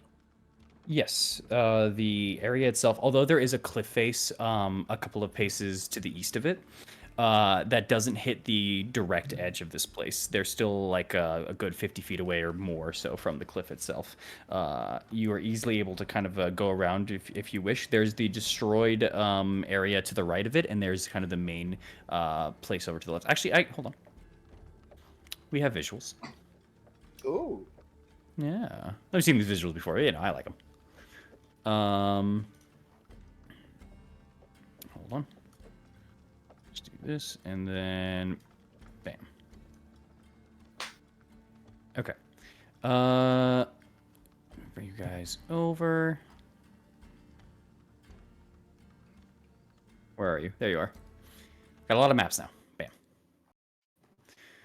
As you arrive back over to the castle once again, the statue stands before you. The left side is available, and the right side is available as well for you guys, whichever way you wish to go. With your own memory here, you would know that the mausoleum, in which you was your eventual destination, your goal, it resides on the northeast of this place. Yeah. I'm correct if we just go. I'm correct if we actually just go around this way. We can make it to the mausoleum because I'm pretty sure it's back there northeast in the corner, right past the back courtyard. You would all know that's correct. It is gated by a fence, though. I can unlock it. And not as in like there's a gate on there. I'm saying it's surrounded like by a fence. There's no like door. We can jump it. Fair enough. Do you leave the horses and cart out here? No, because they'll murder it, so we can't run away. Yeah. How far over can we bring them? Because I know like all the rubble over here and everything. Like there's only so far that we can take them. There's hitching posts over at the stairs, but if you're talking about like keeping them farther away, the closest thing to hitch them to would have to be another tree, which would be further out back a couple paces. It'd be about 400 paces away from the mansion itself. No, I think we mean like how close can we bring them to the mausoleum before we're like hard stopped by like debris and stuff. Oh, it's off trail, but you could bring them all the way up to the gate. Yeah. Okay. Be like this. Let's do that because they'll kill our fucking horses. Just like, haha, you can't run away now. And they're like, man, why you gotta kill our horses? They did nothing wrong. Easy enough. A trek up north, you go around the sides of this mansion that you've been into before. This mansion that you have all not only stayed at before in the midst of combat, but stayed in for a rest and learned much about the land here. As you achieve your goal and move your way over towards the side, you eventually are met with an iron gate that leads further inside, which you may or may not have seen, which is the only reason I'm bringing it up. But it seems that there is an iron gate that leads inside of the castle itself. It's only by gated bars. There's no like door that's closed or anything like that. And it's at this level, but you know that the first floor is a little elevated. So that's all you know for that. With that being said, continuing on further and further around, it's not long before you eventually do see in the distance the kind of domed metal framing with a large amount of like silver-plated kind of gargoyles that are more shaped like dragons than they are traditional gargoyles that harbor in this mausoleum. The cemetery that lies here as well, in the back of this place, a tribute both to the guards and to the order itself. Go ahead. Hey, Morrow, Yes. could you just send Sundead really quickly? It feels a little off that nothing's happened ever since he set foot here.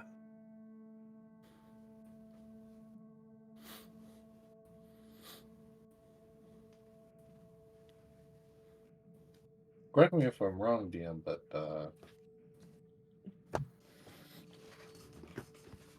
using my. Correct me if I'm wrong, Dan, but my thing doesn't go through surfaces, right? Divine No. sense? If you're thinking divine sense, no. You have to visibly see, or if they're cloaked in some manner, then you could see them. But that's only like through like certain invisibilities and certain things like that. Not invisibility itself, but yeah. At least as far as I'm ping it just to double check, but I'm pretty certain that divine sense you have to like be in visual eye line. Within creatures powerful like you can open your awareness to detect such forces until the end of your next turn. You know the location within 60 feet that is not behind total cover. Yeah. So it can't be behind total cover. Okay. If someone's peeping at you and you spot it, then yeah. Well, I'll use divine sense, but then again, I don't think the revenants are here for the most part because they've mostly just been popping out around different areas trying to intercept us. So Just in case, because they can yeah, track. I do. I'm gonna use it. I'll say anyone can roll me an investigation check, but while you're doing this, Maro, as you just kind of give a cursory glance and a look around as you're just kind of checking, roll me a perception check, Maro.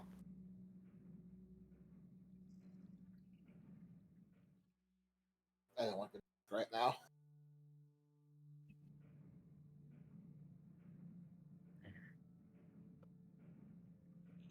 What do I get from divine sense, Dan?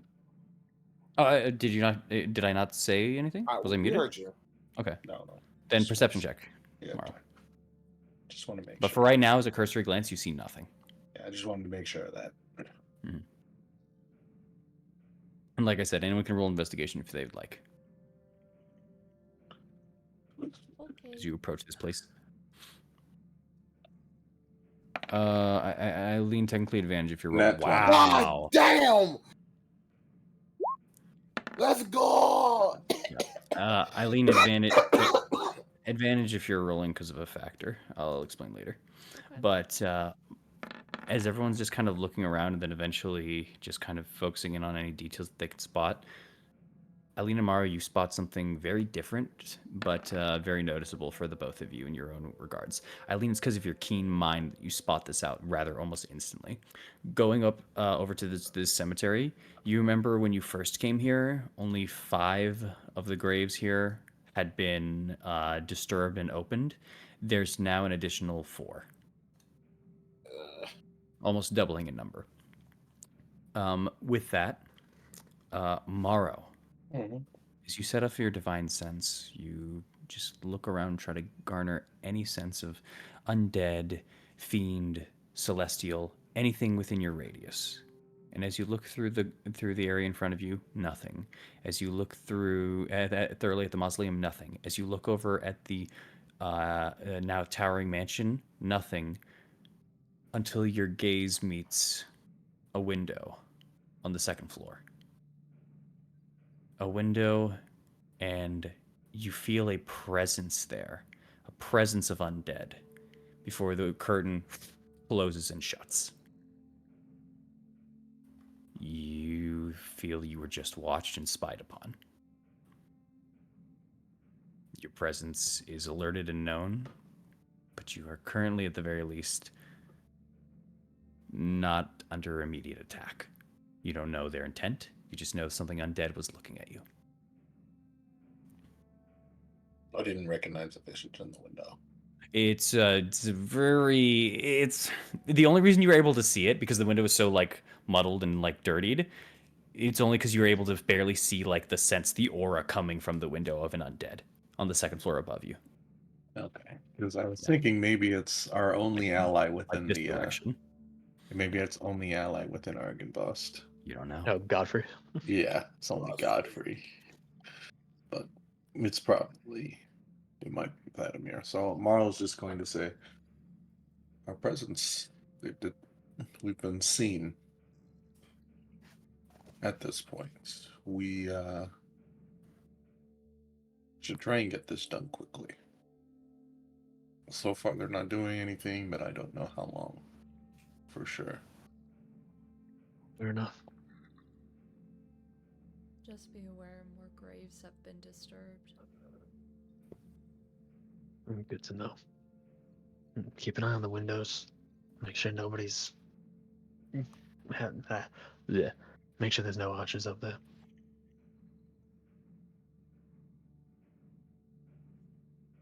All right. In front of you guys is still the 7-foot tall spiked gate. There's the mausoleum to the side, and there's the mansion. What are you guys doing? We can pull the cart up next to the gate and Absolutely. easily hop that. Oh, Yeah. actually, also, yeah, that's a lot easier. Yeah. Just jump up, go a little leap. All right. Is that what you guys want to do? Yeah, I'll make sure to like Sure. tie the horses to like the gate or whatever, like to the fence. I would say Morrow and Thorn. You guys' strength is high enough. You don't even need to make a check. You could only because of the fact that the horses are also there, giving you that boost. For the rest of y'all need to jump off the cart and try to avoid the spikes. That would be an athletics for all of y'all. I'm gonna use my chains like Kratos and pull myself over. He's not in this game, and I'll allow advantage. Actually, enough to the point. No, with that boosted, I'd say that it would be advantage, and that'd be enough. You can immediately just grab and pull yourself over. Now it's just the ladies left. Nat Good 20, luck, nat Amaris. 20, nat 20, nat 20, nat 20, nat 20. Here I go. Let's go. That's not proper. Both of you, yeah, easy enough. Both of you jump off to the side and land in between kind of a grave, essentially. Like one of you on one side, one of you on the other. You just both look at each other, just kind of give a nod. Everyone's inside, not a issue. Oh, wait, Casimir. Yeah, but the thing, like, Can I Hold pull on. Casimir up? do you just want to give us the amber? No, I can make this. It's not the problem. Really? As you both look at each other and give yourself that nod, into the grave falls Casimir. Fill it in, fill it in, fill it in, fill it in. I'm already moving dirt over him. Here lies Casimir, who's a good friend, a good man. It's caught my ankle. Okay. Ah, I'll help him up. Let me put your hand out. thank you. I knew if I said it's not a problem, something would happen. Cockiness brings fun. All right, as you all make it over safely, he didn't take any damage. He made it, but he made the prone DC.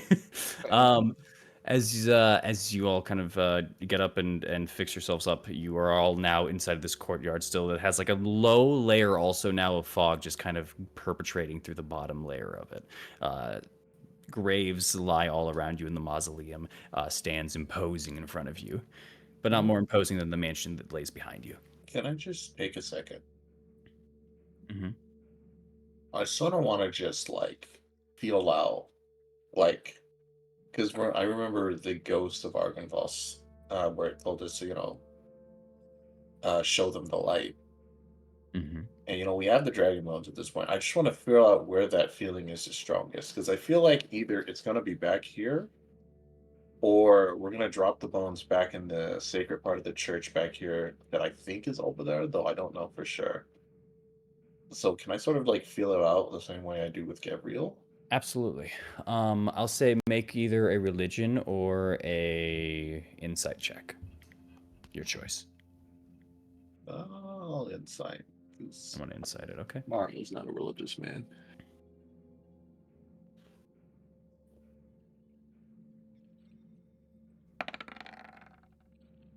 $17. 17. As you just take a moment in this pile of graves now that stand before you, many of the order that you yourself have now slain, or at least Gabriel has, and now the ones that have hunted you and chased you. You've done the bidding of their master, the spirit, Argynvost. One that you have sensed, one that you have heard, one that you have been quested by. And with this, in these moments where you're about to complete your objective here, you feel your gaze drawn towards the door of the mausoleum. And you feel a pull, a sense of purpose. So over here. Yes. Okay, all right, we are in the right spot. Just gotta make sure. All right. Hey, All right.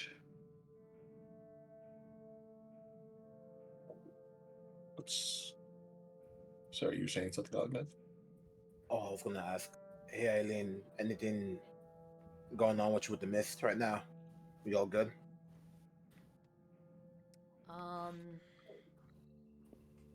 Could I like hold on to my bow and see if I feel anything? As you just kind of grab onto the bow and you just kind of begin to look around, you make an insight check with advantage thanks to Aknev. Insight, you said. Yeah. Let's go! 34. That advantage really helped. 34. You hone in for a moment and you notice as you pick up the bow hello? We've lost him. What did we lose? Ma- We lost Thorn! Thorn. We lost Thorn. Thorn! He was swallowed by the mist. Yeah, I thought I heard him say Eileen. There he is. You were saying something, Thorn? You were like Eileen, and then that's it. Just want to make sure. My internet went out. I didn't hear anything that was happening. Oh, okay. Sorry. We're back then. Eileen, as you grab the bow and you just kind of hold for a moment, as you look around, and as now, Aknev just even said it himself. How are you feeling about the mists? You look down now at the low-hanging mists that kind of surround you, and you notice while they're kind of passing through and they're just kind of meshing with each other, they're hitting an end, almost like the crashing of waves, another layer. You notice that around you, the mist kind of pools towards you. And you feel a little lighter as you're just already standing upon it. But as you take out the bow and as you hold on, you just swear you hear a cacophony of whispers. It's hard to make any of them out. But you can just sense that you're being watched. No. You've always been being watched. That's all.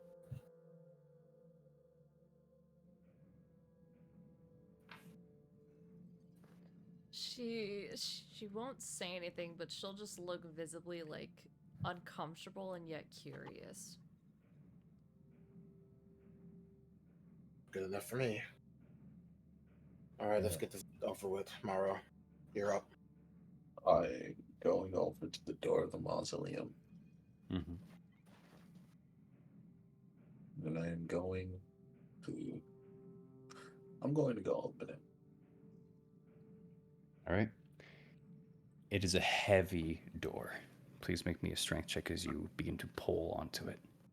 And as you begin to grab onto the handle of it, the ring that sets, as you pull back, you just feel an extra surge and extra strength, so I'll give you advantage. Go. Strength check. Go. Morrow. Come on. Morrow.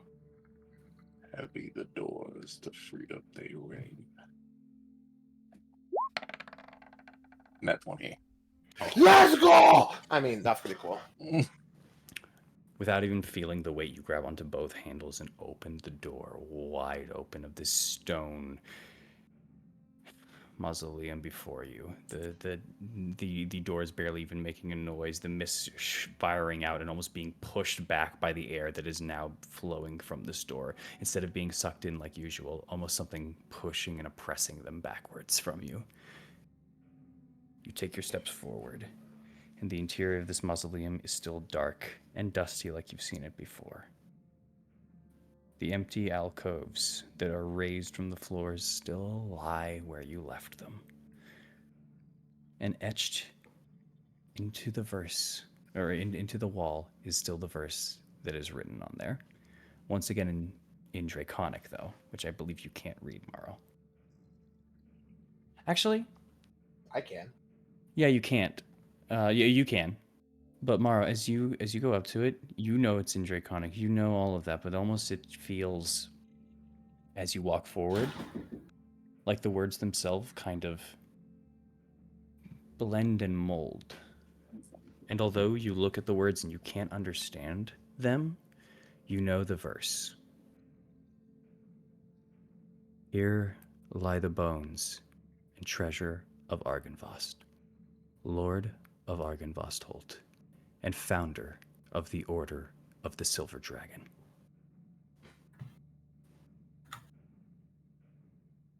What do you do? Can you just post that phrase in the chat? Because I feel like I may have to say it again. All right. Post that in the chat real quick so I have record on. Give me 2 Gonna seconds. go over to Casimir. Casimir, Yes. bring the head.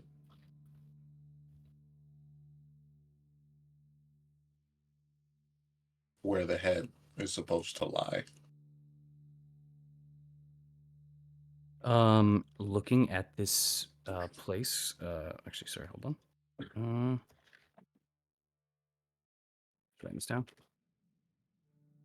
Looking at the place here with the alcove set into the side, let me also get you in there. Why not? You can see the alcoves are all set. You can see everything in its position. You can see the writing on the wall away from the door itself. But looking for a spot in a position, the alcoves are too small, and the walls don't seem to have anything to hold it in place. Perhaps the center of this area? The floor in front of you? That's where your mind kind of goes to.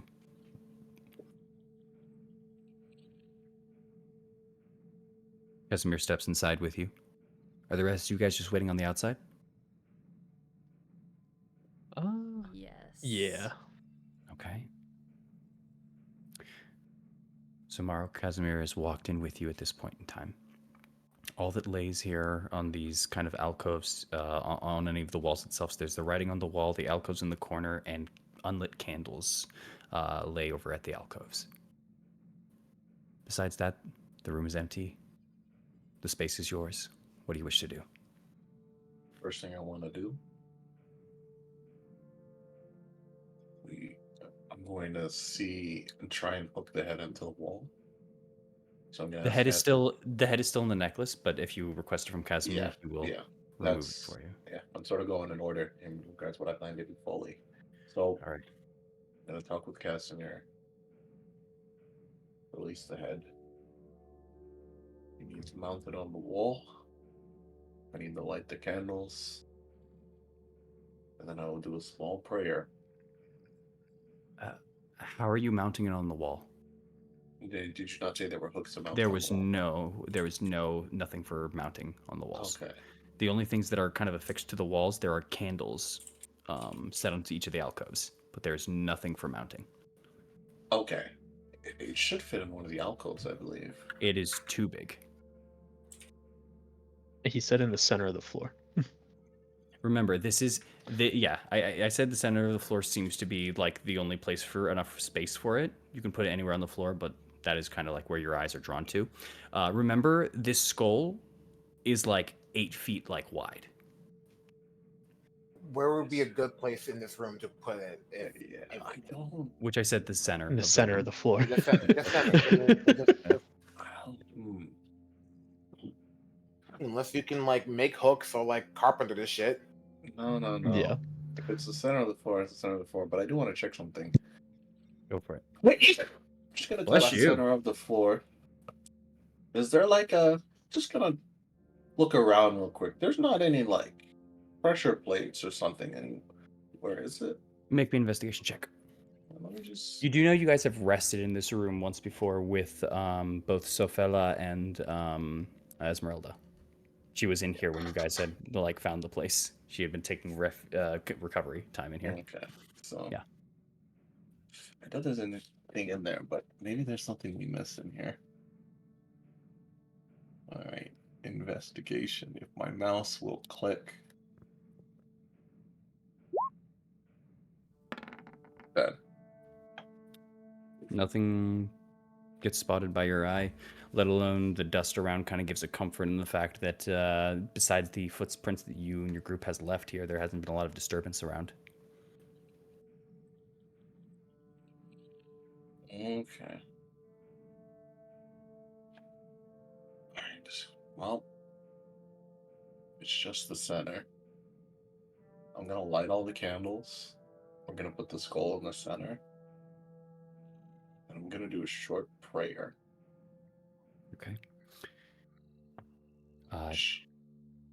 Releasing the skull from the amber itself, he puts it into your hands. As you get ready for the skull to appear, you hold on to it, and it weighs a heavy burden on you. The skull itself is nearly 300 pounds as you begin holding and lifting it up before you kneel down and place it into the centerpiece here. You go to each one of the alcoves, you light a tinderbox, and you light each one of the candles as they burn a small but apparent kind of yellow-orange into this place. You lay the skull in the center of the room. What do you do? Going to put my hand on it. I'm going to tell Gabriel, put your hand on it as well. And I'm just going to... Go ahead. And I'm just going to say this.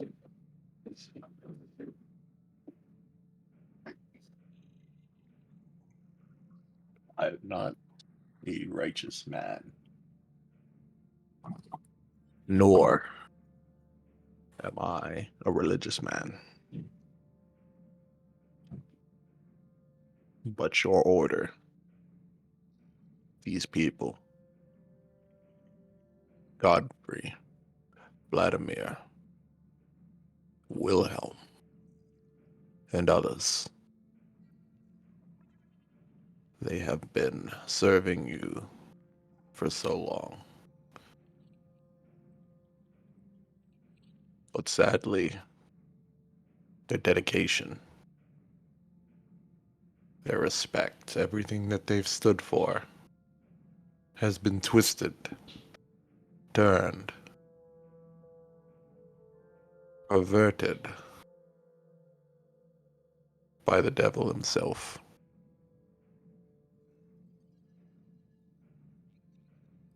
Here lies the bones and the treasure of Argynvost Holt.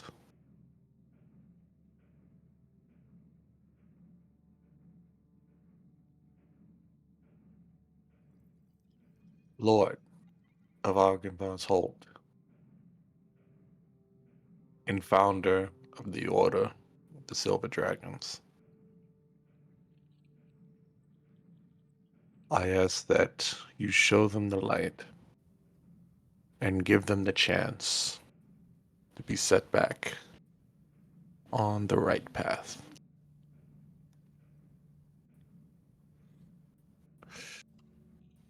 And I'm going to, because this might work, I'm going to use Remove Curse, Channel Gabriel, and hopefully this works.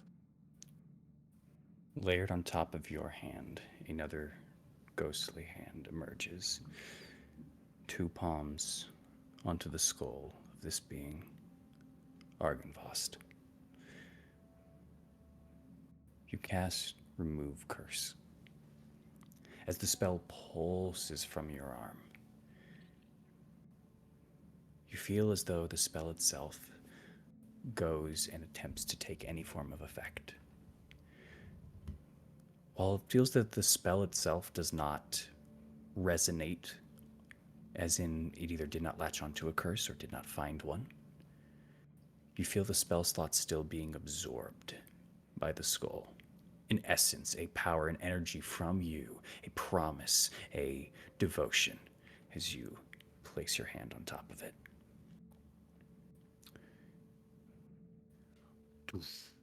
You feel a pulse emanate from the center of the ground here where this skull lies. Your hand's still atop. You feel a push just from the ground level. You hear a footstep kind of backpedal. Those of you looking inside see Casimir just kind of backpedal and look around for a moment. Your eyes gaze up only a little as you feel another pulse, another hit. before you look at the candles that you've now lit all around this location here. They're no longer burning. They're no longer burning in orange yellow. They've gone to white. And you see on the walls the light fixture from each one of these, a shadow darts. A shadowy figure resembling that of a dragon, flying from shadow to shadow, into the light of the candles to shadow, until it stops. Doosh, another pulse just firing on through. Some of you now see the mist fully rescending back away from the mausoleum, giving it space. Until the 4 lights jump from the candles themselves and fire outwards and out of the mausoleum above you, Morrow, before you are forced to turn back just to follow and meet their gaze. The rest of you have all these white lights just shooting outwards and over towards the mansion itself. A large display of energy and just pure aura launches themselves. Morrow, do you follow through and outside? I will follow the light. All right. As you follow, Casimir follows just a few steps behind, and all of you now see this white light itself. It quickly begins to spiral around the closest tower to all of you, flying through multiple windows, and then eventually into the tower at the top itself. Feathers rain down as dozens of ravens scatter from Argynvostholt's highest tower in all directions. It only takes a pregnant pause before something begins to apparate at the top of this very tower itself. Larger than the very tower it stands on, the apparition begins to become whole. Talons clutch and crack the tile. A large silver-scaled tail wraps around the body, along with massive webbed wings, as both are beginning to slowly unfurl from this creature. Underneath all of the wings and the tail itself is a thick hide of scales that lay on the underbelly of this creature. Connecting the wide body is a neck just as wide that stretches out and over 10 feet tall, towering even higher above the mansion itself. On the head of this being lay 2 horns that are pulled back and are pointed away. A webbing of shining silver crosses the top of this creature's head. The wings, now fully extended, show their true size and confirm that you stand before a dragon. For many, this means death. But his face says otherwise. His armored nose and wrinkles deep into his brow. His icy blue eyes are relaxed and fall onto you all. Underneath it all, this dragon smiles, and it is both proud and thankful. You know this apparition. It is the spirit of Argynvostholt, an ally who passed long before any of you have arrived. You feel a slight chilling wind just from his presence alone, but an aura of chivalry is what keeps you feeling safe. He takes an extra long look at you, Morrow. I kneel. He closes his eyes and tilts his head forward for a moment, almost returning in a slight bow, or either a nod of approval. Slowly after, his head tilts up. Whoosh! A thunderous quake emerges from the rooftop as he takes off upward into the sky, and following in suit from the very tower that he once stood on itself, a beacon of light shoots up after him, originating from the tower itself. It is chasing him and following him into the sky until it eventually overtakes him and speeds past and beyond him.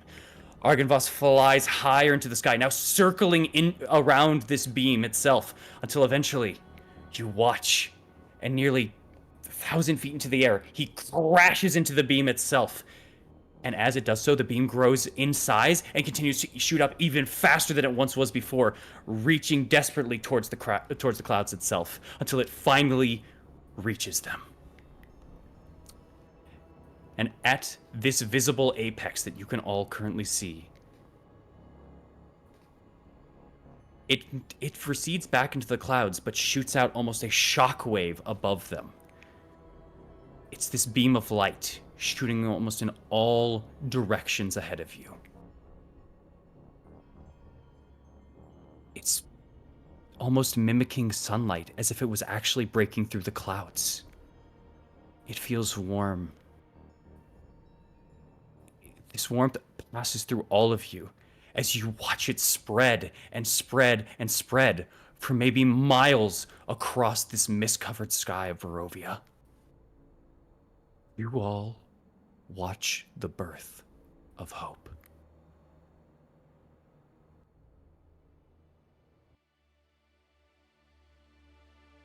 You have lit the beacon.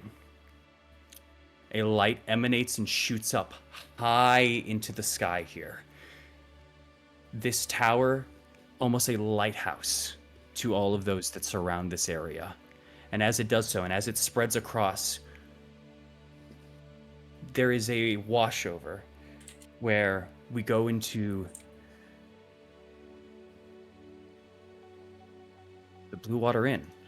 There are many people inside of the tavern drinking and enjoying themselves. Even this early in the morning, a handful, but still enough, before the doors open and someone shouts out, "Get out here! There's something happening in the sky!" As Donica kind of rushes on over and goes out and joins now this crowd of people that have themselves in front of the Blue Water Inn, Vallaki. They look outwards into the distance and they can see this white beacon. And many people are worried. Some are scared. But as it grows further out and almost a twinkling of light falls from it, some begin to feel more calm. Some begin to feel a feeling that many of them haven't felt before. But that is not the only place. In Kresik, farmers are waking up in this moment, herding their cattle, herding their chickens. They look out, they can still see this light going on through. This spread of either hope or happiness or whatever these people are feeling is infectious, and it is growing, and it is wide, and it is spreading. And even east here, not quite to the town of Barovia, but on a trail reaching out towards it. Many Revenant march, passing through the area that leads eventually to Castle Ravenloft itself. In there we see Godfrey, we see Vladimir, and we see many of the Revenants. And then we see the light emerge from their west side. They stop. Looking into the distance, they see a reminder. Something that they began to re-understand was the reason that they fought in the first place, was the whole reason that they became the order that they were, which is what they wanted to protect. And in this moment, Vladimir begins to cough and fall to his knees. Godfrey, leaning over towards him, checking on him, comforting him for a moment, asking what's wrong. He lifts his head, and Godfrey looks at the other revenants that surround him. Many of them either fall to their knees or just fall from where they are. they turn to dust. They lie at peace. Godfrey holds on to Vladimir.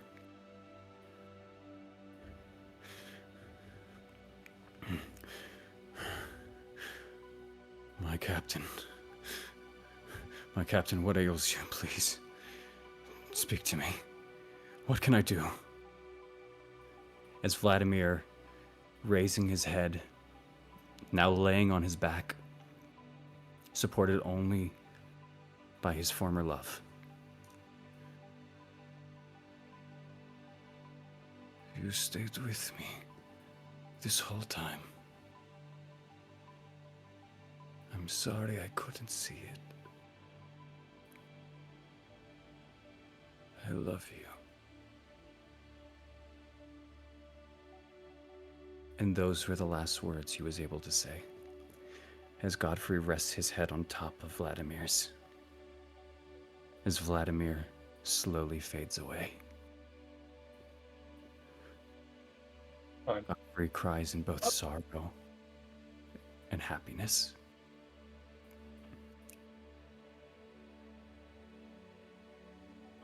And beyond, even further past them, we reach a glass-paned and stylized window leading to a throne room, in which we see a contemplating Strahd, kneeling on one hand, facing out forward into the dark in this dreary abode. Before his head slowly turns to the side, he gets up from his throne itself and walks towards the window. He puts his hand onto the glass pane, one depicting the sun itself. Ironic, but it is not lost on him. As we zoom out from that glass pane, from his bothered expression, as we zoom out from Castle Ravenloft and push past the clouds, push past the mountainscapes, push all the way out towards the center of Barovia, in which now this beacon lies, where you all stand. You have done it. You have lit the beacon and have shown the light. And just to confirm it from your own position, the door over here opens. And out of it, coughing and slowly withering, you see Wilhelm stepping from the stairs and looking upwards over towards the tower, ignoring all of you.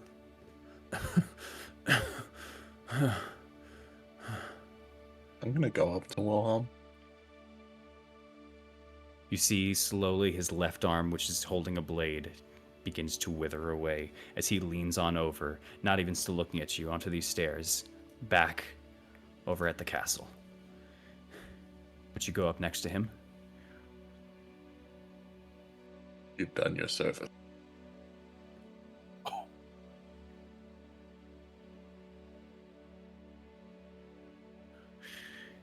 His head turns over towards you. The one arm left that he has reaches over your shoulder and clasps onto you, and he embraces you as you slowly feel him crumble all around you, and he turns into dust. No more.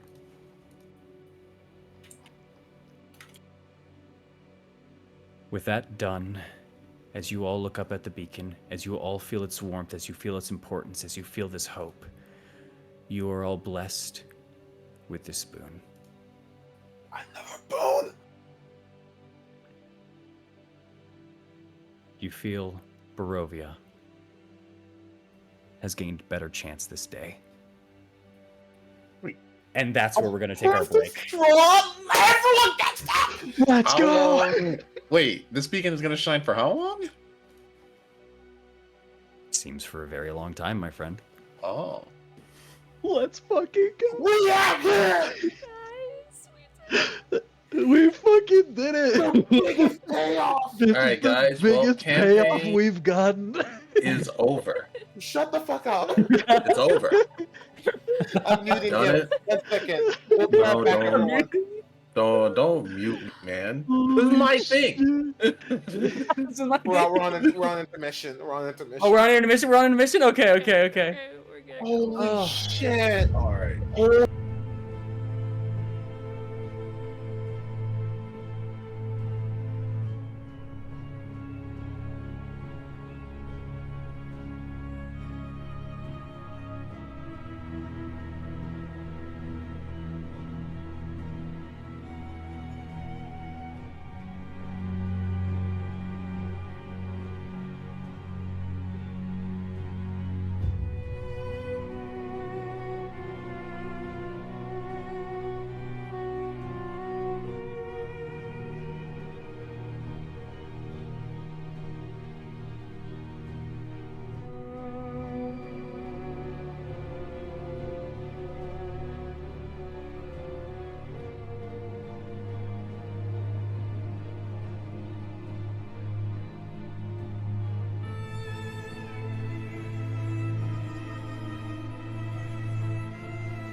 Let's do it. We're back, everybody. Welcome back. Curse of Strahd. No one else wanted to do that. We didn't do it the first time. It's I'm so fine. mad. We used to go to the trend. That was supposed to be Arlene. So. Oh, what if I leave turn today? Oh well. Next week. Next No, week. girl, do Maybe it. next time. Next week. Now, getting back into this. The Talons themselves, after finally arriving back with the skull of Argynvost, waking up this morning and checking on some of the inhabitants of the village of Valaki, checking to see about anything that they could find, muster, and gather for information.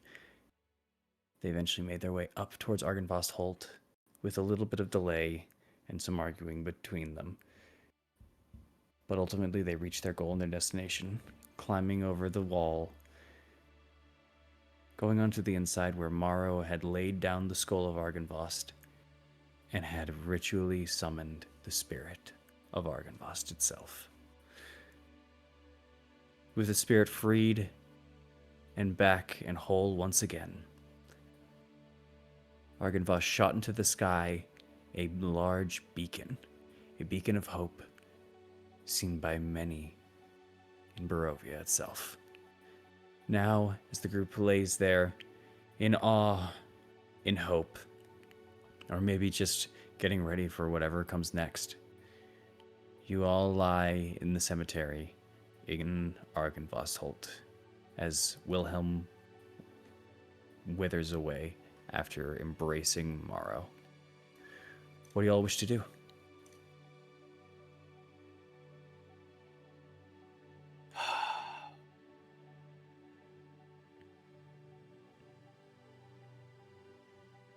Fuck, I don't know.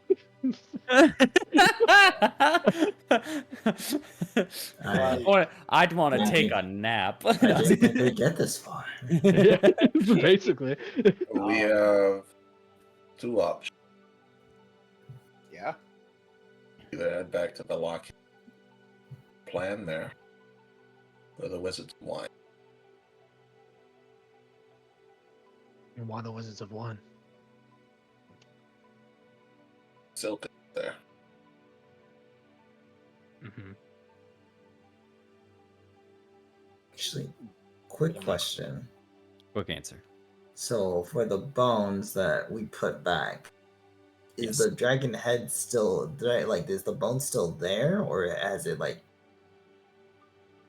Looking over at it, the skull of Argynvost is still there, but you now see there is an invisible aura emanating from this, kind of almost encircling it, and you just see kind of a ring like shoot out every once in a while from its position, then fade as it disappears 10 feet into it, almost pinging off the mausoleum itself.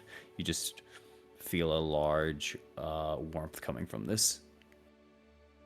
Like protective. One more time. Like it's a protective kind of warmth. Like Make an Arcana or Religion check. good. Yeah, I was gonna say that's what I want to check, because I don't want to be like, yeah, we have it here, and then like Yoink. 2 days Snatched up later, again.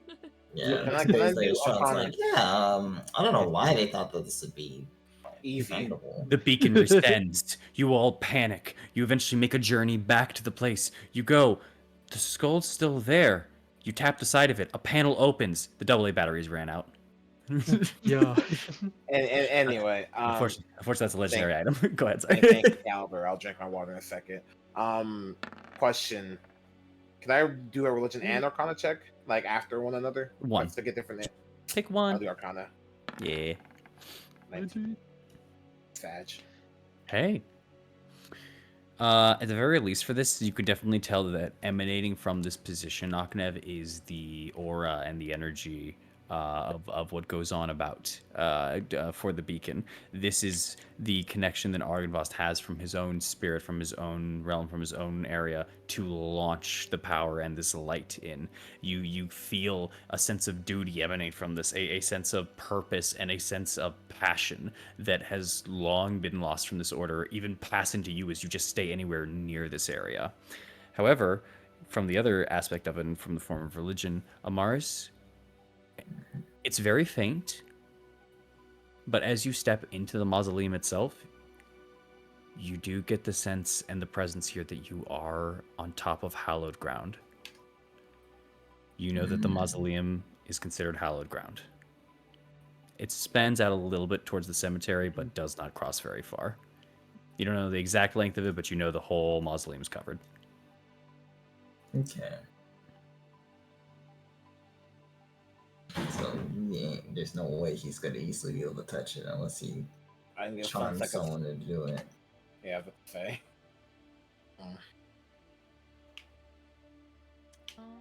Question. Answer.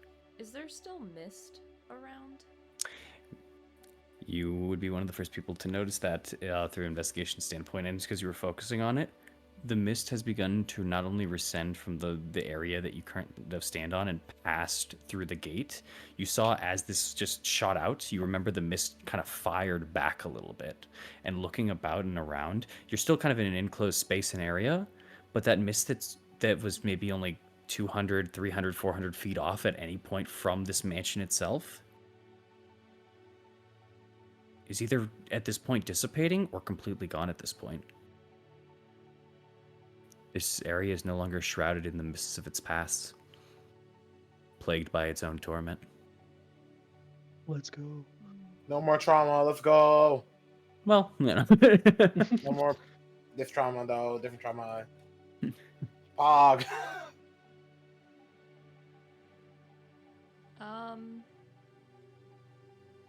I suppose I'll just walk out of this fucking graveyard. You can. I'm assuming you're heading into the church then? Yeah. Yeah. Easily entering into the church, you do see some piles here and there of dust scattered around, with some rusted either armor pieces or just some clothes that have been garnered around. But as you just kind of look around through the place, you do see the church still intact here.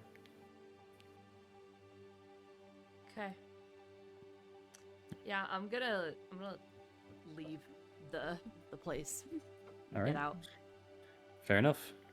Can I just hop the fence back again? Yeah, you could do that. Okay. I'd say, screw it. Sake of brevity, you make it. Okay. The power of the dragon makes it easy for us. Walking up to the front, Eileen, as you just kind of take that second, and as you look forward in front, you now just see the tree line. There's no like dark mist surrounding this place. I will say also, as you take steps towards the steps itself, the statue of the dragon once again kind of lowers, and the mouth kind of opens up, and you see just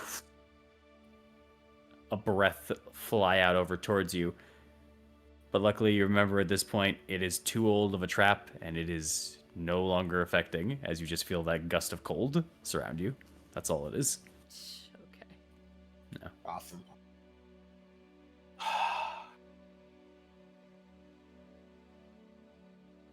All right. Some of you grab the carts, some of you go through the castle, some of you jump the fence.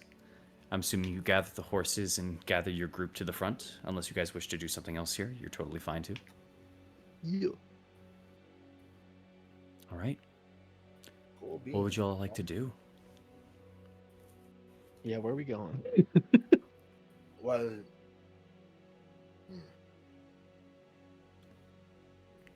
Maybe just back to Milwaukee. maybe. I was actually wondering. Go on. I was saying at least unless we have somewhere else to be. I was actually wondering. I wanted to pose a question to y'all. Because purposely no, but I wanted to ask and keep it in the open. Do you guys remember that tower? The one. Yes, the tower. Not yes, the tower. I forgot what it's called. Yes or who? Kazan's Tower. Kazan's tower. Yes. I have a inquiry and a question that I want to pose to the creature trapped in that tower. You mean the dragon? Yes, the dragon.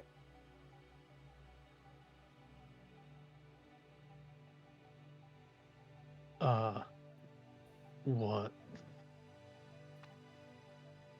If it would be, since it's trapped and it has no way of getting out, if it's willing to want to work with us for a way out. I'm not going to give it a way out, but I want to offer an idea so we can use it. I don't think that's how it works, Ognev. The thing's connected to the tower.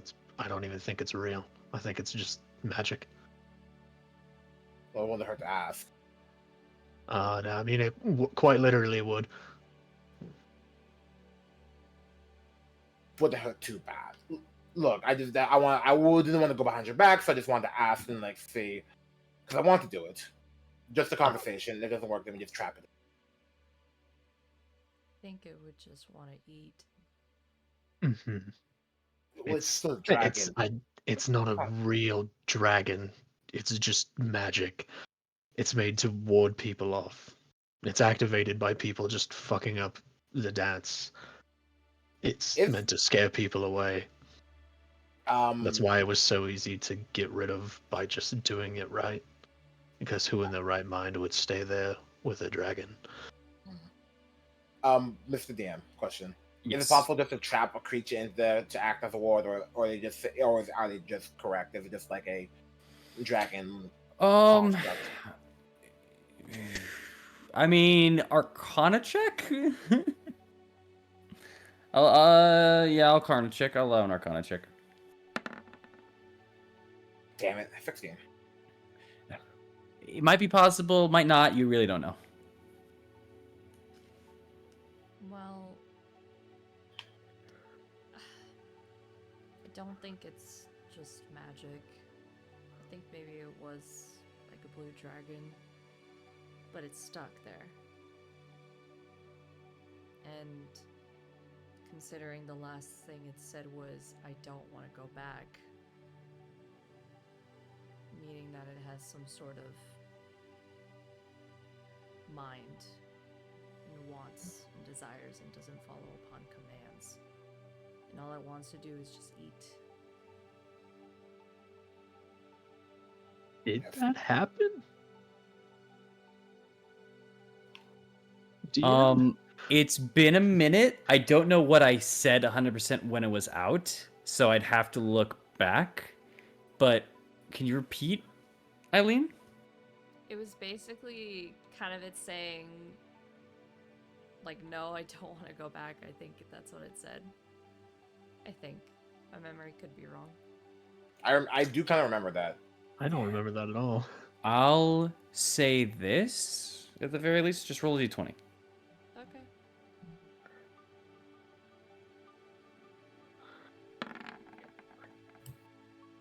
Whether or not it said it, you could tell at least by looking at its eyes the moment that it realized what Thorn was doing.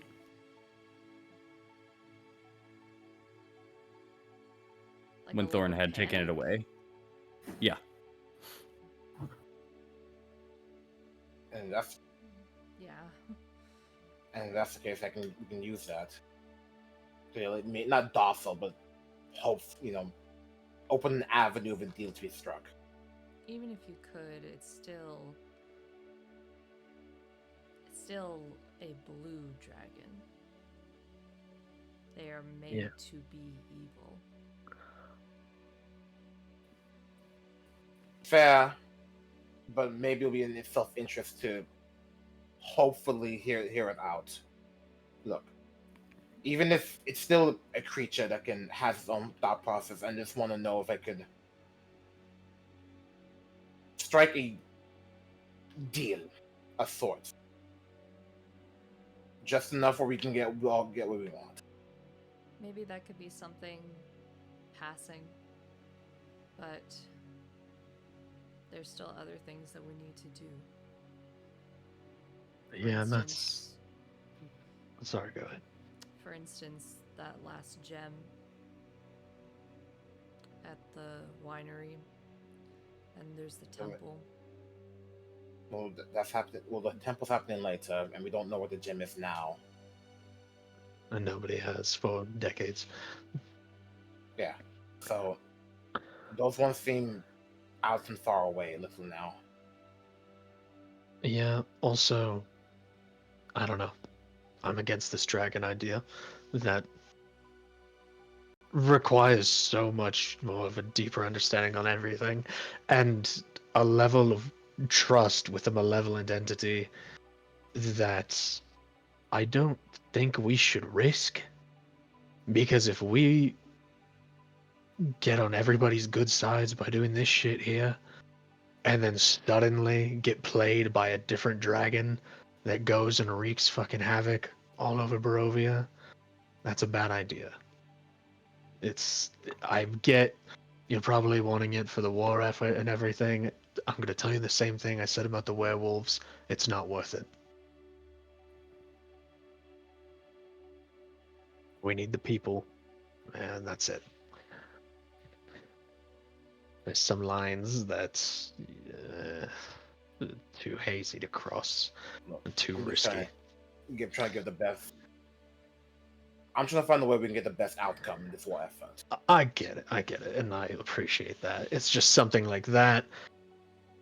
That outcome is extremely murky at best on what will happen during and after.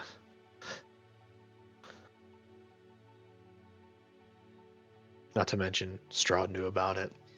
If the dragon's loyalties lie with Strahd, well, that's an easy play for him. All I know is Strahd hasn't touched a dragon forever. Maybe doesn't care about it. And if the dragon wants out, we keep it docile, but it's saying we'll put you back in the second you fuck around. But if that's the case, well, that's your answer, Thorn. What about everyone else? Everyone else opposed to it? Eileen, Amaris, Mara.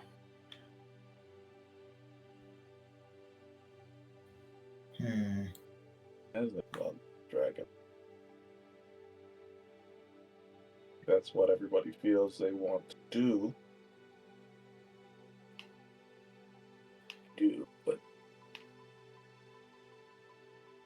my suggestion, Velaki or the wine trade. No You're point in hard to going. understand tomorrow. My suggestion is either Velaki or the Wizards of Wine at the very least. You Using said the Wizards of Wine earlier. Why again? one, Basilka's there. Two, if we want to know anything about the third missing gem, really should speak with them in this case. But they've told us all they know about it. Yeah, for brevity's sake, they don't know where it's at. They just know that it Yeah. was stolen Yeah. like Yeah. 2 decades ago, essentially. They have nothing more for us to go off of than that. True. But they tend to be better information gatherers than we are. They would have found something by Yeah. I could do the Village of Barovia. I know you wanted to check on Gertruda if she made it back. That is Mark. Take care of that. Well, I want to check up on Ismark, so. But that's just that's just a personal preference. Fair. Well, we should make a decision then. Well, trying. Well, we still have business. Well, first things first, we still have business. Get into the temple. that's gonna happen later. Yeah. How much later are we planning on doing that? Maybe a couple days from now. We still need to get a call from our friend. Then I should get back, if that is the case. Yeah. Unless Whatever you- route we take, we'll take you back home. I'm, Or at least take you close for you to I am head back. worried though. Easy enough. Go ahead. Strahd saw your face, and might not take what you did lying down. I tried to cover myself, and he did call me Mage when we were leaving. He didn't say my name. Whether he knows or not, or is just toying with me, I don't know. But Right. there's a chance he did not see who I was. A hope, at least. I'll show my face to at least let them know that I was there, but I will leave soon. Then Yeah, I We do have to be in the. I ask you to hurry on those days, though. We'll do it soon. We just, like you said, make sure that we're prepared for it. All right. It's at this point in time, Ognev, you hear a chirp. Yeah. A bird lands on your shoulder. A robin. It seems to be holding a piece of paper in its beak, and it's looking at you. I'm gonna take the piece of paper from his beak. All right. Don't be a bomb. Don't be a trap. Don't be a trap. I'm gonna open it. It blows up. Oh man! Not Don't be a again. trap. No, I kid. As you open up the letter, here is the contents. Ooh. Information.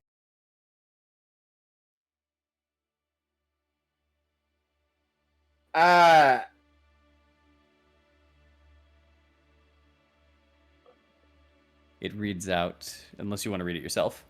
It's up to you.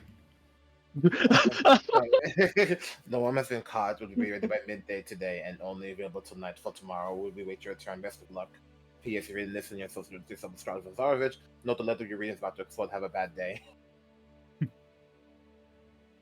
Alright, well, I guess we're doing this today. What? Where? Back to the mountain. I think. It didn't really give me an address. Eileen's keen mind procs in for a second. Forgot what we were doing this. He said to meet at Moravant when everything was done and ready. Morphon. Oh, I remember that. Yeah. Ah, yes. You guys are forgetting your side quests. Okay, there's a lot of them. All right. There's so much. There's so So much. yeah, this basically says by midday today or tomorrow, this will be ready for you. Well, not really doing shit today. That's Y'all a hell know of a Killer goal One. as any. Fucking better late than never, I suppose. All right. Everybody else good with that? I guess Morvon is where we go. It's right next to Valaki, so it's fine. Yeah. No dragons now.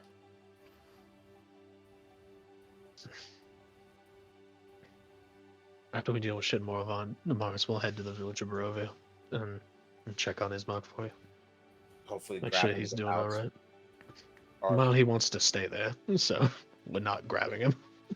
you're right. I forget you. Yeah. It has been a day. It has been. Mm-hmm. He'll be fine. Tough. Except All right. So with that, I'm assuming you guys are intent on going to Morvant then. Change of plans. And Sure. such. All right. yes. I can't remember. Were we able to take the cart to Morvant last time, or did we walk? We Because it walked. like gets narrow. It gets narrower in Morvant. Okay. Morvant is a walk Yeah. town. We'll head back to Valaki, drop off the cart, You and then could- go to you Morvant could- from there. You could walk with the cart to a certain point, and then you have to leave it on the road. Yeah, not gonna do that. Yeah. Okay. Just, We'll just ride it back to Valaki, ditch it there, and then walk to Morvant. We know the way. Okay. also, Easy enough. are we gonna tell everyone that we did that with the beacon, or let everyone just like?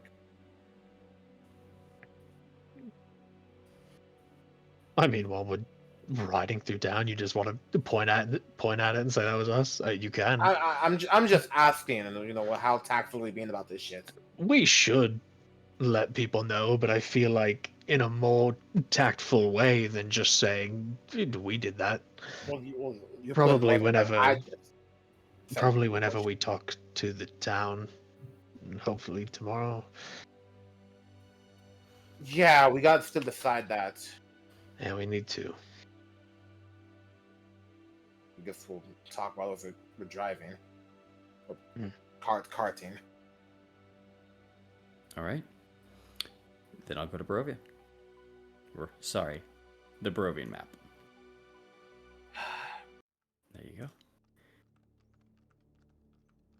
As the beacon is now lit and as you are all leaving through Argynvostholt, you can see the beacon from pretty much all distant points as you are now going down towards the main road. The beacon is quite visible from a lot of points that you're at in Barovia now, and now is a very good like center point and marker. So now when you're just kind of looking around and trying to gain like your bearings, it's pretty easy to tell where you're at. Or sorry, where at least Argynvostholt is, which, you know, helps in directions. All right. With that being the case, huge. As you guys head down, you're making your way straight back towards Valaki, dropping it off and going over and over towards Morvant. Yeah, when we get back, before we hit the gate, though, let Casimir off so he can like return back to his people on foot. Easy enough. Yeah, because they don't want to see us. So Yeah. I do want to like see if we can go back to Vistani again at some point. we can go see Madame Eva. Same. Madame Eva doesn't hate us. Or do you specifically want to go see these people? I don't want to talk to those people specifically, because I don't know. Maybe we can. Smooth things Talk over after about killing their brother. No, not that. But I'm talking about, we have relit in the light. We might be able to do something. Maybe. Maybe. That's I would that's like to later talk to though. Matt. I would like to talk to Matt even actually about some stuff, but yeah. All right. As you guys once again begin passing by through this way, I will say, Amaris, Mm-hmm.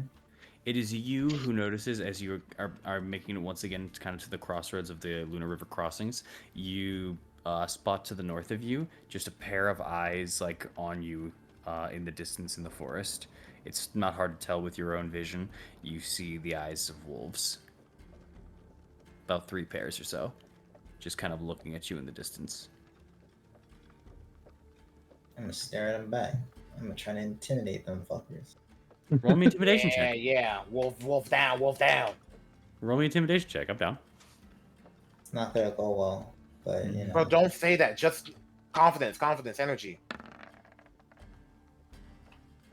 You stand That's your ground. average. You stand your ground and look off into the distance, and you just kind of mean mug these 3 wolves, and 2 of them just kind of stay staring. One turns around and goes. You don't know if it was just leaving or if it was intimidated, but like, hey, one left. The other 2 though just kind of keep their ground as you pass by. It's just a brief encounter as you continue on your way further into Valaki itself. Fair enough. All right. As you Wolves are arrive over, watching- go ahead. They're watching themselves. See what happens. As you arrive over to here, Casimir jumps off the cart, not even announcing it, as he just says, "This is far enough for me. I will arrive back into the camp. If you need me, you know how to reach me. We will try not to attack any birds that come by. And let us make haste towards the temple as soon as we can, okay? Okay. All right. Also, if you can, take the temperature of the camp when you get there. It's usually fairly warm there. The height of which we're at is not too close to the Not area. I meant the hostility.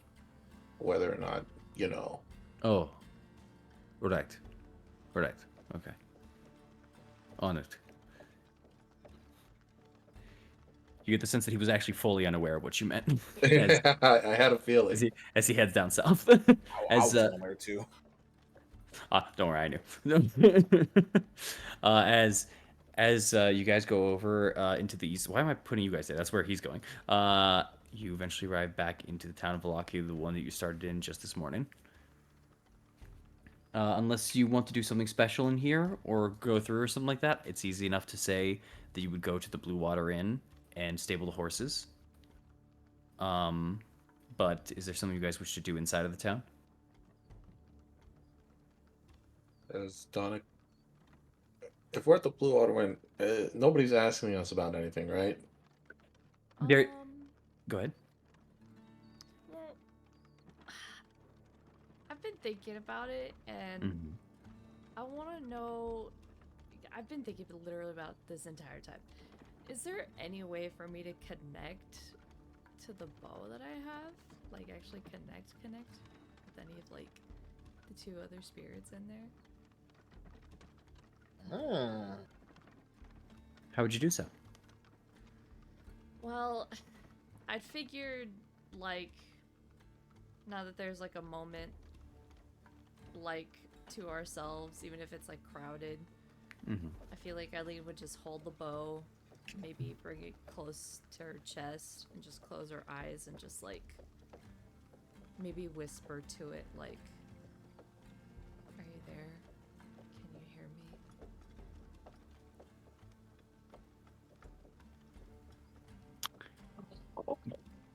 me?" Roll me. Just roll me an Arcana check.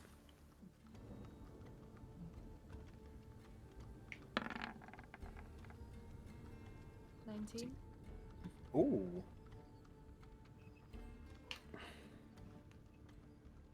The bow itself doesn't move. And it doesn't speak back in those that you have sensed a presence from. For example, like the sword in which you have now gained. That presudes emotion or anything in that regard. But you swear it just takes a moment before you do hear. Oh. A heartbeat of sorts. Just a bum bum. Bum bum. Bum bum. Wait a minute. That's all. A very familiar heartbeat to you. But not one from Strahd. The one from the vision that you had once before.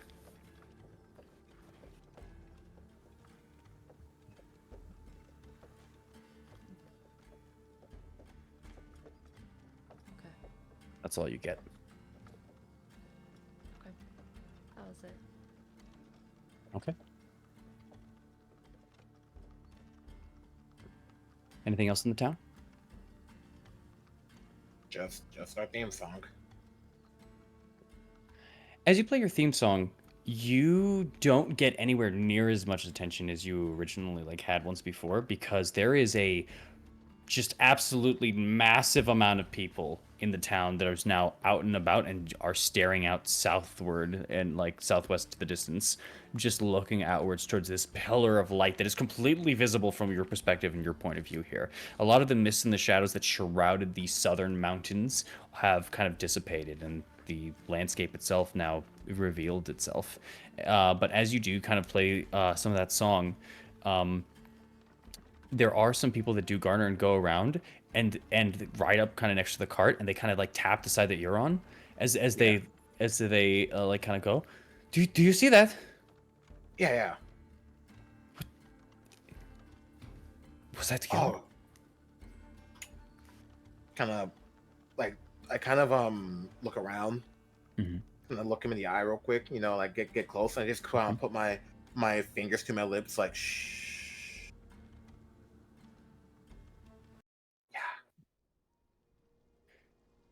Make a persuasion check. Yeah, that was us.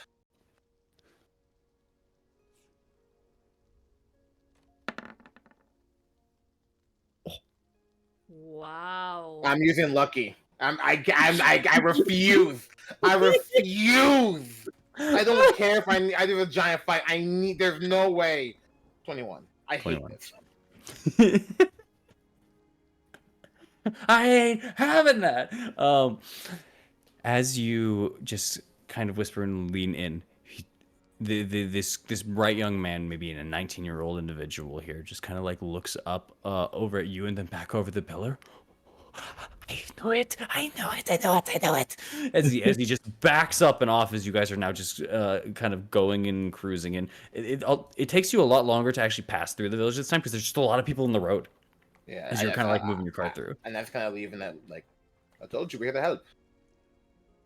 As that kind of spreads amongst that kind of group, he kind of goes over and he starts talking to some people in a grouping as you guys are kind of passing by. Some people look over towards you guys. Some you see some heads kind of turn over towards you guys. You see some people no, you see there's just both disbelief and shock as you're passing by and leaving, but you've now left a little droplet at least over there. But as you guys kind of continue onward, as people are kind of going through, many of the people that are kind of looking at it, you hear laughter a little bit from the village of some of the kids that are kind of playing out as this is happening. Many people are at awe, and as you pass by St. Andrew's Church, you see many people at the front of the church itself, and some have kneeled down in prayer, maybe assuming this might be some sign from the Dawn Father, or maybe assuming this is a hope, this is something. Everyone just seems to feel a little different. Why is there a little gooper in the stockyard? Yeah, I know. I saw that guy when you guys spawned there. Yeah, I saw him a second ago. Go ahead. So the reason I drew that was because I just realized if you look real close, it has a little smiley face. So I just kind of drew around it while we're waiting for Eileen to come back in their tense situation. I was I'm just gonna draw. Yeah. I never noticed that until right now. I was what the fuck is the stockyard? They see this cheese puff looking dude. I'm who the fuck is that? That was last session. It was from last session. Okay. Yeah, I saw it. I made a comment. I was I saw what you did. I'm not gonna erase it. Is what I said. Oh, exactly. That's what you were talking about. I remember you saying that, but I was I wonder what that was. Yeah. I was just I like it. He's friend shaped. Don't eat him. He's a cheese puff, though. Oh man. Pass, I'm passing, passing by many of the places, there's just a general sense of belief and happiness that kind of perudes through the city. That's almost infectious as you guys just kind of pass by. It's a completely different vibe to what you've seen before in this place, and it's nice. Passing through, stabling the horses, getting them ready, and kind of paying Donica the silver. She kind of puts her hand up for a second to you, Thorn. Closes your hand. You keep it. That was payment enough. The ravens told me. I appreciate it, but I mean, that doesn't pay the bills. Are you sure? Yes, I'm sure. Oh, thanks. But next time you owe me double. Yeah. I kid. But thank you, seriously. Both of my boys started to play outside a little more today because of that. So I appreciate it. Man. It's a group effort. We're doing what we can. And that's probably one of the best things that we've done here so far. So for sure. I agree. Well, good luck in whatever else you have today. Thanks, we're gonna need it. That bad? Might be. Oh. Do you want us to send some ravens with you? Ooh. You know, I want to say yes because they're the natural predator, but something tells me that won't matter much here. So I'll just stick with Miki and Typho. But thanks. Okay. Oh, that's why I've been seeing them around so much when you are around. Mm-hmm. Lovely creatures. Absolutely. That Mikio is an excitable one, and that Typho just seemed a little too uptight, but he's seeming a little bit more loose recently. Yeah. I'm very happy for him. Both of them. Well then. Good luck as you need it. Thank you. All right. As you pass by for the Blue Water Inn, continue on your venture out eastward towards the Sunrise Gate. You are met once again with just crowds and waves of people. Less so on the eastern side here, more on the western side is the civilian residents and such. Go ahead. Yes. As we've been moving through, right? As we're sort Yes. of moving through, Mm-hmm. have I seen any of the kids that Lady has been taking care of? No.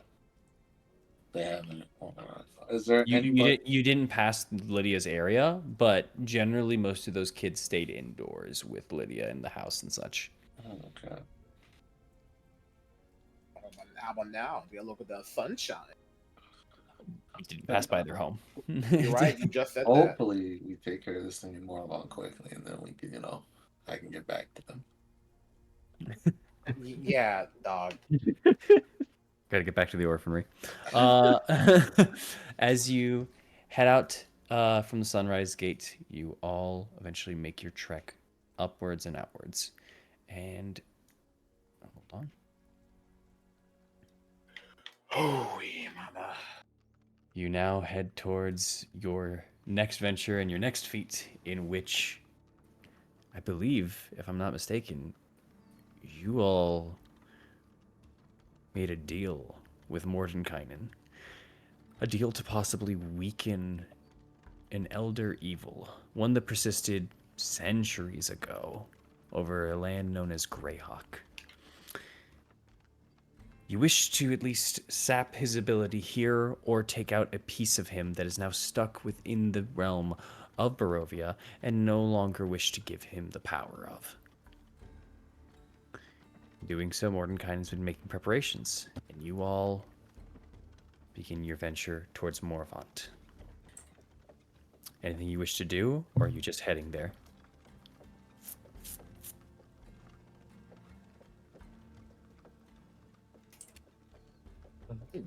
Just Let's just go. Honestly, just quiet walking.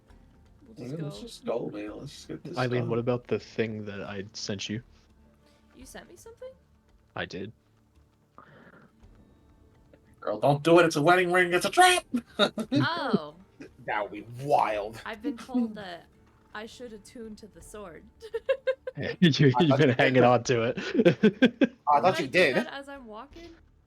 I could have. I'll be real. Did you want to try to do it yesterday? I'm assuming, like when you were like waking up and all that kind of stuff, like the long rest aspect and everything. Sure, I'll do that. Okay. As you do so and as you begin to, unfortunately, the attunement does not link to you. It's You not don't one. seem to be able to attune to it. What the fuck? Interesting. Well, actually, hold on. Sorry. Let me double check. Her alignment? But it likes her. It likes her. It's not- Yeah. It's not like that like sword is like- racist. Not like that though. Eileen. Did you get friendzoned by a sword, bro? Damn, broski. Eileen. Hmm. For your alignment, can you go and check it out real quick? Yeah. Why is it like that? Oh, because like it's kind of in the middle between those two, but truly it's the middle of the alignment chart. Then I say, yeah, you cannot attune to the sword. Oh, I'm not good, guys. I'll just give the sword to someone else then. Who wants it?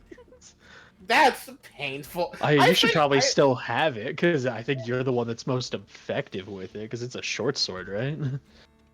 It's a I short mean- sword that glows. I say, right. You should keep it on you, because one, maybe there will be a moment where like y'all is like together and sees how good you are. I'll be like, fuck the alignment system and be your friend. True. True. Okay. Because I unless Mars wants that tomorrow, but I don't see them using that shit ever. And God I knows could have use it a dual. I could use it a dual wield. Yeah. Just not. Are you good? Like your What? alignment? No, Yeah, of course they're not like physically, like your alignment. I can't remember if you were a neutral or good. They're of course they're good. I'm neutral good. You're neutral good, okay. Right, you try. If you want. Might as well. I mean, it's offered. I mean, might as well try. Reluctantly, but yes. Yeah, I very feel unfortunately. bad. Very unfortunately, yeah. You got when you tried to attune to it, Eileen. You got that sense of, I like you, but like not in that way. Like Aw. this is the kind of Dogger! I'm sick. You're twisted. How dare you? we could still be friends. We can still be friends. Yeah. Something like that. But then a Mars person? Holy, let me get her number. No, I'm never talking to this sword ever again. Oh man. Okay. Amaris, I'll say if you wanted to try as well, you could have tried to attune to the sword on the journey, because you were in the cart for a lot of it. Did you wish to try while the journey was taking place? Yeah. Okay. You get a feeling that surges through you. A feeling of, listen, you're great, but like, I'm waiting for that special someone. Lawful. You're good. bullshit. Lawful Oh! good. It's gotta be lawful good. Morrow? Question mark? You know who it'd be great on if Mark was here. True. If Mark from my alignment lawful good, actually, when I think about that shit. We're just going to save it for his mark. Like, honestly, like, if you were like a little taller, a little blonder, shit, you'd be my type. Just gonna kind of like give it back to Eileen. No, I don't want to talk to the sword anymore. It's nothing personal. All right. You get the you It's you get personal for me. I saved your ass. you get the feeling To rotting in that goddamn cage if I wasn't there, bitch. you get the damn. you get The a thing you give me. You get the feeling of appreciation, but also sorry. No, that ain't my No. sword. No, I'm not holding you. I will hold it then, and I will just put it away. Okay. Yeah, just move it away from Marl at that point. Just Wait, are you like keeping it from Morrow? yeah, I'm just gonna be I like, was just gonna hold out my hand and just say, just give me the sword. ain't gonna let you think I you're can good. hold on to it. Okay, then That's hold If on. Eileen doesn't want it, I'll hold on to it. All right. Did y'all get friends by a sword? That's what it sounds like. That's the thanks I get for saving my life. You have Thorn. You feel I you mean- feel you feel you feel shame, Mars. You just feel shame. I have Thorn. You listen to a sword right Look, now. you can't. Okay, you can't feel shame. All right. They tried, and you didn't want them, and then I tried, and you didn't want me. Why are you being shameful? You just get that sense of the washover of I feel bad still, you know, but like it's that urge of I feel bad still because like I didn't want to hurt them. I didn't want to hurt them. Well, I don't know what to tell you. You should have thought of that. You should have thought of that. I don't know. You act like he can choose. He's a sword. You act like I have perfect charisma. Anyway, you should have thought of that before you decided to decline them. So, just shrugs. You can't claim. I love Eileen giving the energy of I bought you a drink. What do you mean you don't want to go home with me? Nuh-uh. You don't want to fuck me? Like what? Like how dare you? I'm a catch, a treat. Lapo, if you're there in the chat, because I know you love this sword, draw this shit right now. Yeah, this is Lapple's sword. Like, Truly it is. Oh, Lapo's not Lapo good. I'm sorry. She ain't not getting that sword. Amaris, you get the sense of two things. First, kind of a longing emotion that kind of hits you, and then it follows up afterwards by a moment of patience and waiting. Oh, it's Mormon. Sorry. You'll find someone eventually, and then just gonna kind of pat the sword and then just put it away. A sense of acceptance and gratitude hits you. Huh. And then you get an urge of reminiscence before you put it away. I see. Yeah. All right. By the way, Morrow? Mm-hmm. Remember you took a long rest. You're at 0 spells with everything right now. Oh, wait. Yeah, that's how I. Oh, you run it the other way. My bad. My apologies. You're good. All right. So, with that, as you all take your own values from a sword, you head eastward towards Moravant. And as you go through, as you begin going around the bend, a bend very familiar to you, one that you had first encountered a large set of needle blights that had attacked you on this old Savalich roads right before you had entered into Vallaki. You see someone at the curve of the bend. A figure in the Who I distance. see with my special eyes. You see a figure standing there, head Menacing. down, menacingly. Head down, that rises as you begin passing through the bend. Armor pieces, adorned, misplaced, or from different pieces and different sets of armor.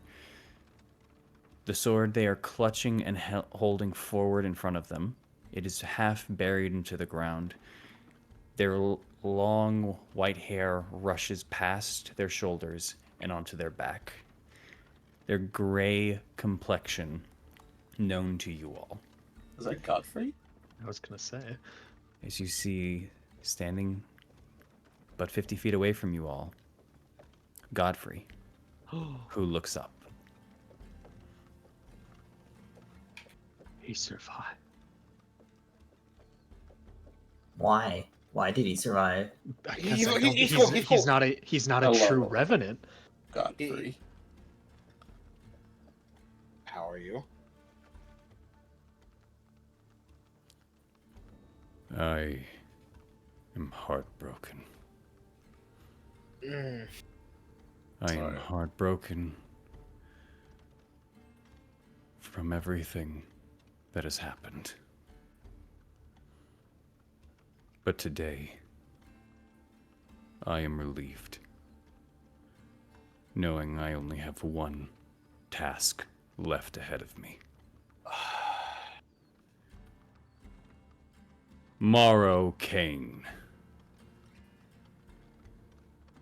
I challenge you to a duel.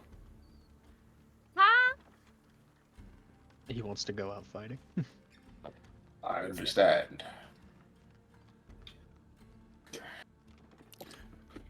I Just wish gonna- to fight you one-on-one, here and now. No more hate between us. I just wish to pay back, both to Vladimir and to you. And I Alright. make one more request from you, as he points over to Oknev. All right, I throw the sword over to him. He catches it. He takes the other blade that's already kind of embedded to the ground. Actually, he leaves it there, as he holds now the longsword that you have taken from him and have been using, as he just clutches it, and turns it, and spins it in his hand for a moment before looking back over towards you, Morrow. You brought back the vision into his eyes. You brought it back to everyone. You saved my people. You saved my love.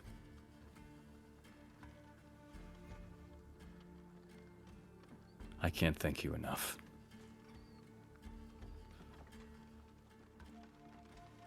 Are you ready to face me, Morrow?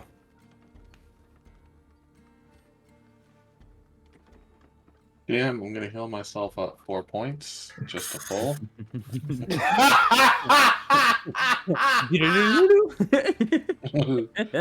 Wait, why weren't you at full? We got a long rest. No, the Uh, bugs, remember? The the bugs bugs, when yeah. he's like, I'm Oh, going. my bad, my bad. 1, 2, 3, 4.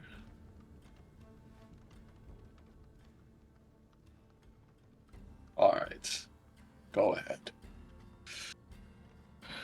Let's go. As you say that, he raises his sword. And he stands there, staring at you. You both lean forward.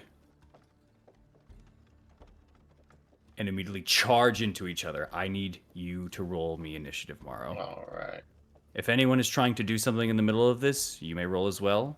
Otherwise, you can just place yourself in the area, and you'll be watching.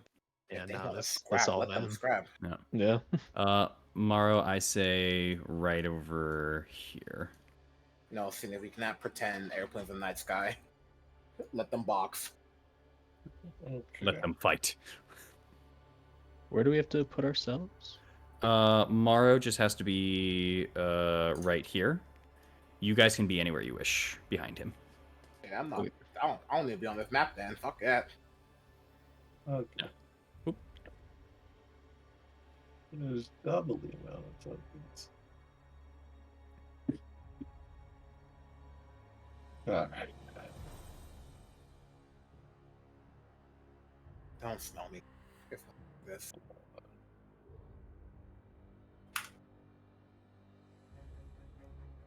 You know what? I'll just hang by the tree and Right. watch. A fight Go ahead, to Morrow. death. Roll it. Roll your initiative, buddy. Let's go, Morrow. Well, if I get sauced by Godfrey, I don't know how I'm gonna figure. Just don't lose then, dog. Don't worry, no That's matter all what you. happens, you're not dying here today. So it's Oh, all right. one. Oh. It teased that 22. Unfortunate. I hope he It's- rolled a it's so zero. weird. It's Okay. so Hope you weird rolled- to see with the lime green. It's so Yeah. different. This is tomorrow. This is tomorrow. I know. Is it? Do you? I can change it back. No. Have it You're good whatever either you want. It's just funny to like see it to get This used is to it now. Daro from Green. All right.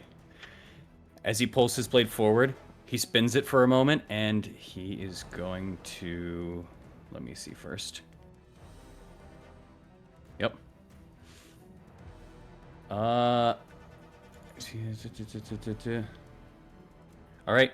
As he takes his blade, he takes his hand and he almost cuts part of it. His blood hits up into the air. You see the blood kind of hold for a moment and shoot back into the sword as he charges over at you. You see the blade beginning to beginning to shake as he runs out, and he's going to make 2 attacks over at you. Hey, hold up. That it could do that? Yeah, he made it do that. He casted something. Damn. What? You'll have to find out later. That is a 17 to hit.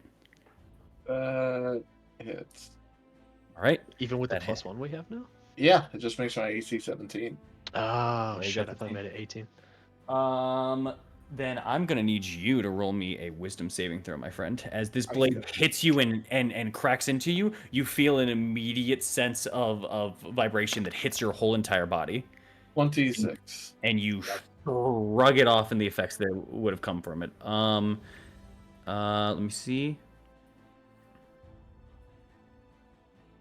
Okay, but the damage still goes through.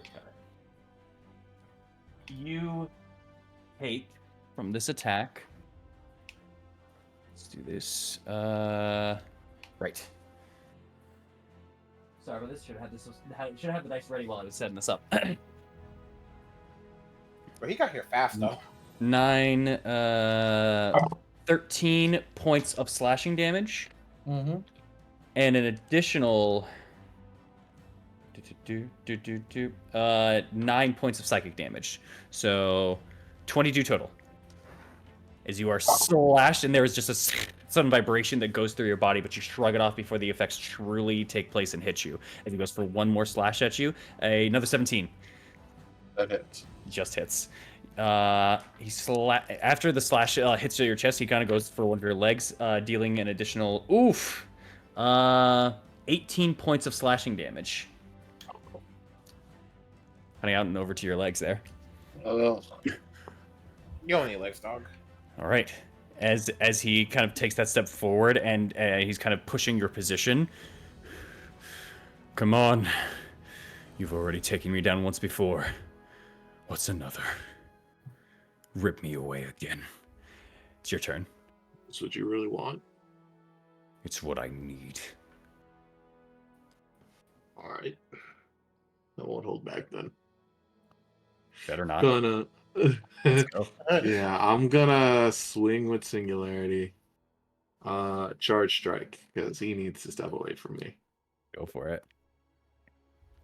It's like he's in my space right now. I don't like that.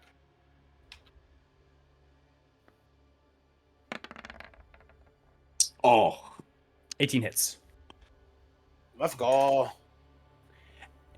As you take Singularity, you bash and immediately dent part of the unstructured armor as it hits over to the side.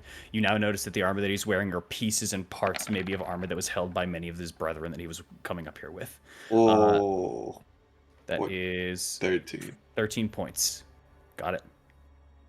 And then he needs to make a DC 16 strength saving throw. DC 16, got it. Oh, larger or smaller. He's medium sized, isn't he? He's That still counts, brother. yeah. Okay. Yeah, that's in between. Yeah. 16 exactly. He just makes it.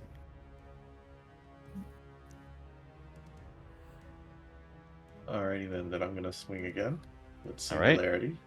Okay, Just a regular strike. go for it. 28 absolutely hits. Uh, You use the momentum, you swing back around, you go from underside. Go ahead. gonna divine smite first. Yeah, baby, let's go. That's what I was waiting for. Is he an undead? Yes, he is, my friend. Alrighty then. Add the extra 1d8 to it. You're gonna need this, buddy. You think Maro scared? Maro got this. 33. 33. God damn, I told you Maro got this.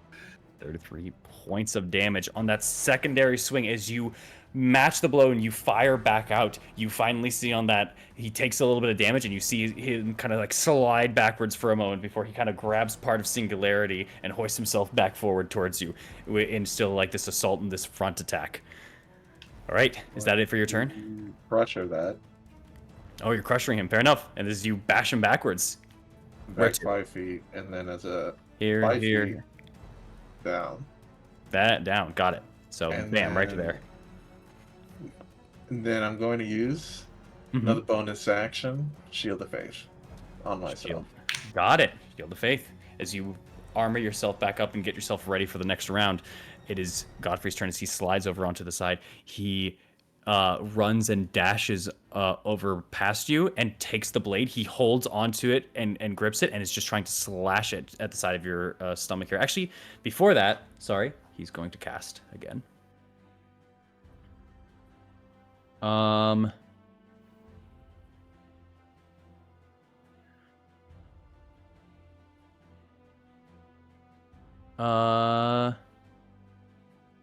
Yes. You know what? He'll probably... Can that be upcasted? Actually, I don't think it can.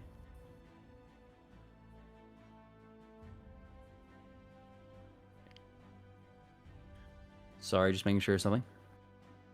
It can't be. Fair enough. Then once again, as he cuts over onto the hand, you see the blade spit in once again almost, and then start to, vibrating violently as he's going for another slash over onto your side. He goes for a massive swing on you as he runs past, but the swing is too careless and too wide. It does not connect. That is a 15 to hit. Alright. Before getting onto the other side and driving his blade right from your side as you are trying to attempt to block. Oh, that hits. What is it a crit? No, it's one off of a crit though. Okay. Yeah, it's 20 plus. 20 plus. He got some machines as well, by the way. Yeah. No. No. Almost though. All right. He goes in, and as he slices at you, you feel that reverberation once again take hold and take place. This is 19 points of slashing damage, followed by 16 points of psychic damage, and I need you to make me another wisdom saving throw. Is this a frightened condition? No, it is not. Oh, that's a paralyzing shit. 17. 17 saves as once again you feel those vibrations try to take over your body and your muscle. You stomp your foot down to the ground, release them into the earth as you prepare your next strike and your next attack as his volley has just ended. What is your next move? It is your turn, Morrow. Don't forget to take the damage also. Yeah. Took 19 and 16. So 19 and 16. yeah, What 30, did I take? 35. I took 35 this time, and then what did I take last time? Last time you took a total of 40. You already have that. You have 80. You have 80 health left, so now take off 35. Okay, all right, so I'm not gonna win this. All right. Okay, right. So I gotta end this fight now. So we're gonna charge strike. All right. Come on. Show me the garrison. 26, that hits, absolutely. And then also, before I forget, I have to roll a con save. So 35 minus in half, that's 17. Actually, no, it's two different rolls. Why are you rolling a con save? I have Shield of Faith. Gotcha, yes. So, So 35, so halved. So you're looking at 14. Four. No. 17. 12. Wait. Yeah, 17. Sorry, I went in the wrong direction. Thank you. All right. Passes. You still have Shield of Faith. Yep. Good shit, And good so shit, that's good shit. 26 damage. We're gonna Divine Smite first level again. 26 to hit, and then he's Undead Fiend. No crit.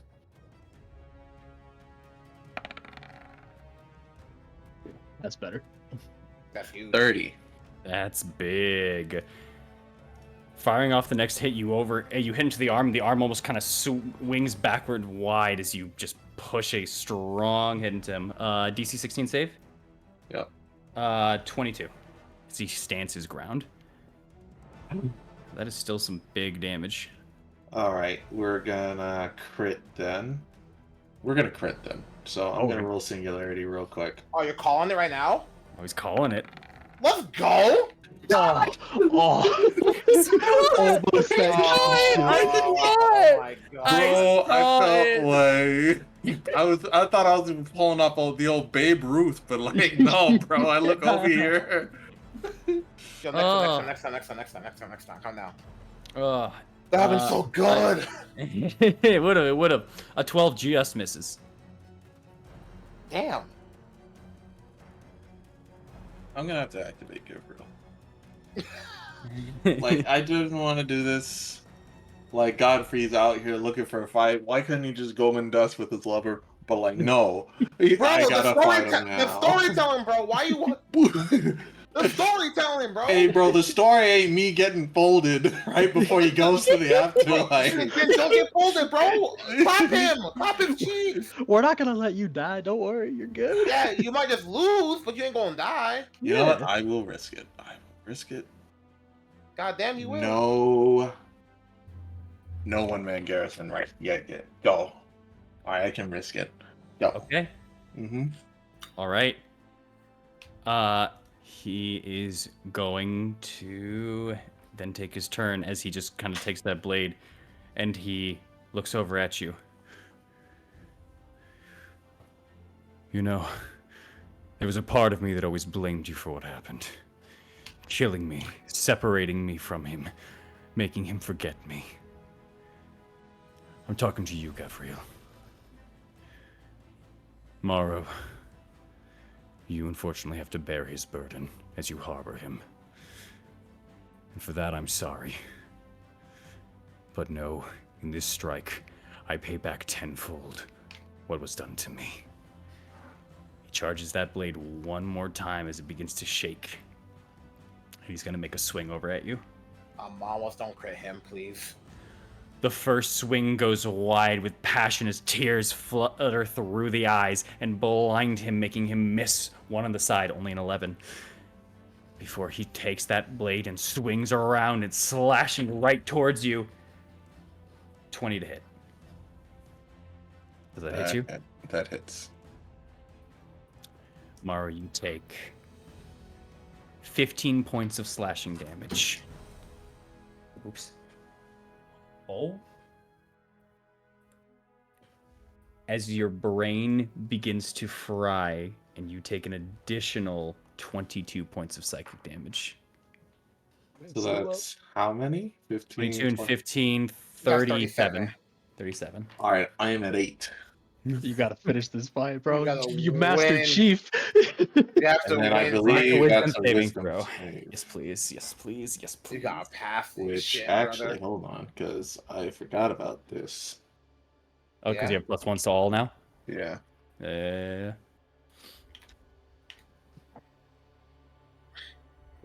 Morrow, he can do it. Morrow, fucking please. Up canon, Octave said that.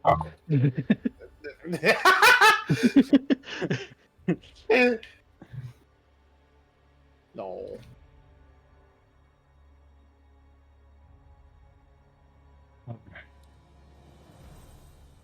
This shit is wilding. No! 15? Yes. Passes? 15. Wait, is that including the +1 from the new shit? Yeah. Yeah, 15 just passes. Let's go. Let's 15 go. just passes, brother. Let's go. As you How'd they feel go those shakes crazy? almost reach into you, you feel your whole body just canceling on you. It is not able to move in how you want it. It feels like it's fighting against you before you look at him. You take the pain, everything that he is now slashed in and absorbed onto you, and you burst it out of you. Not safe for Shield of Faith. Still It up. stays. All right, brother. You're up. What do for you your wish to life. do as that last slash hits onto the side of you? What do you do? Gonna swing with Singularity. And when I hit him, Because he hits. 29. That's a hit. That's a big hit. I'm going to pull out a spell slot for this one. Gonna Yes, pull you out should. second level spell slot. All right. Yes, sir. Yes, sir. That's 48, I believe.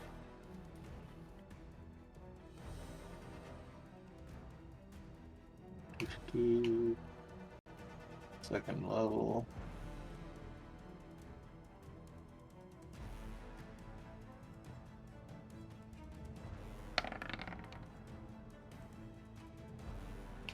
$38. 38 points of damage as you slash into Godfrey, retaliating with the pain that you have taken before and signing it back over to him, sharing in both of your struggles.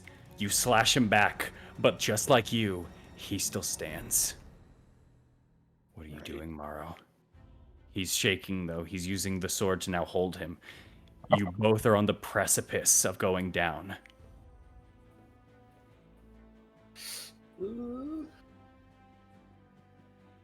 You have one more swing, Morrow. What will you Look him do? into the eye.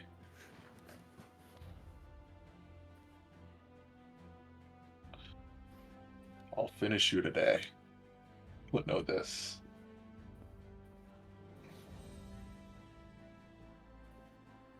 You were a good man, Godfrey. And you will always be the ideal of what the Order is and will forever be. Then I'm gonna swing. Hopefully I crit on this one, because it'd be really cool. Oh! Do you have inspiration? Do you- Never have inspiration. Can I give him mine? I've never got. What? You hear that? Boris, you hear that? I hear. Is that allowed? I'll allow it. I'll allow it. I'll give you my inspiration. Are you sure, Matt? I'm sure. All right. I'm sure. Okay. Thor's gonna see Thor's gonna see you like rear back and like notice the hit like not going to connect and just say, I'm high and hope that fucking helps. The Morrow sort of just readjust like it was a feint, and then go. Alright, come on. Oh, there we go. Let's go! 28 hits. Are you adding anything to this?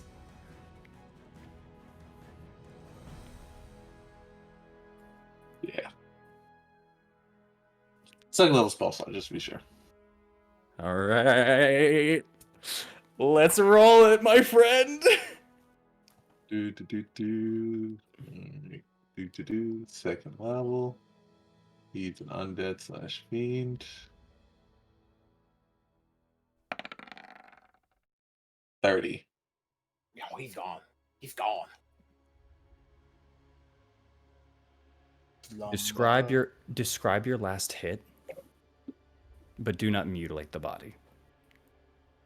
Sort of want it to be like when I sort of want it to be like we both went for a clash and my swing went through and it hit him in the chest and my energy sort of reverberated like through the light, like through his body, and then just the spirit of Gabriel sort of pushed through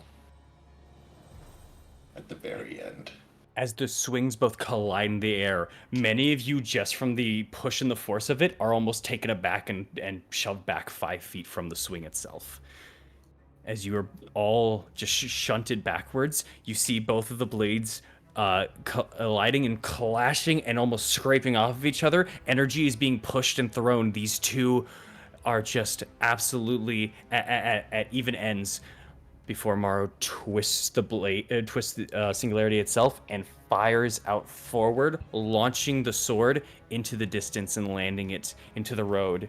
Before Morrow takes that singularity and goes in for a swing into the air. As Godfrey begins to brace himself, he looks at you, and out of you pops Gavriel, who holds onto this with you, before finally releasing a shot directly into his chest. His hands pressed inwards. He can't hold it.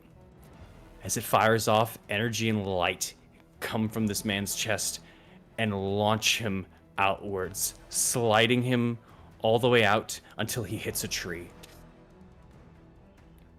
in which the tree itself crumbles and cracks and falls backwards into the forest, a now landmark of this once tremendous battle that took place.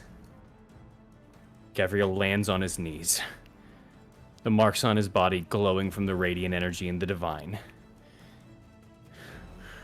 Gavriel Or sorry, apologize, Godfrey.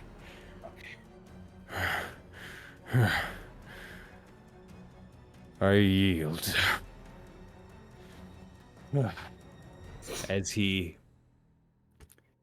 takes his place and kneels onto the ground for a moment,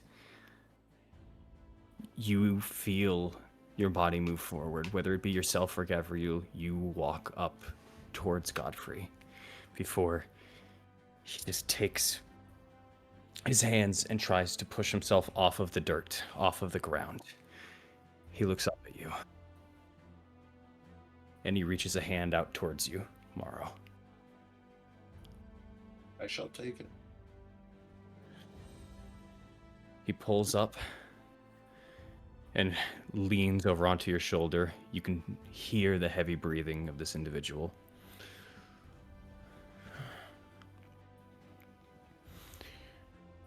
You brought him back to me.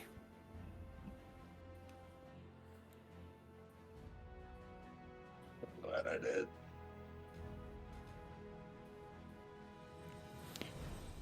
The only way I can repay you is by helping you in your quest.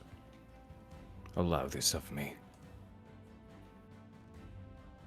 I will leave when the job is done. Thank you for everything. Let's go. As he Let's go!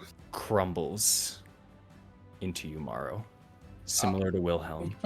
He fades and disappears, but what remains is a light that shines forever brighter, a light that has earned acceptance, and a light that has found love once again due to you all. As it goes into you, your one-man garrison has got a little stronger. Oh, Upgraded, let's go! As you all stand in the road, the battle complete, and Morrow the victor, we will end session there. Ooh. Holy! Morrow, you now have 2 uses of one-man garrison, but can only have 1 up at a time. 1 now being of Godfrey and 1 being of Gavriel. are they different? No. Okay. However, it has gained an additional ability. Okay.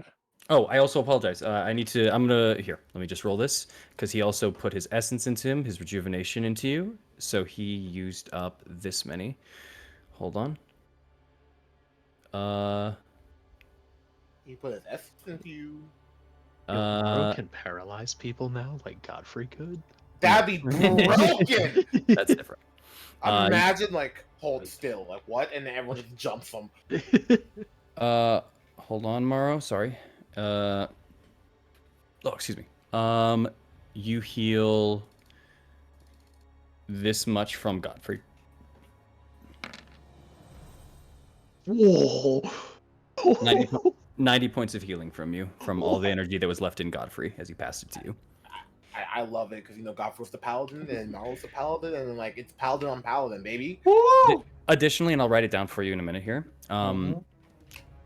when someone has one-man garrison on them now, if they are below half health, they heal up 5 hit points every turn at the start of their turn.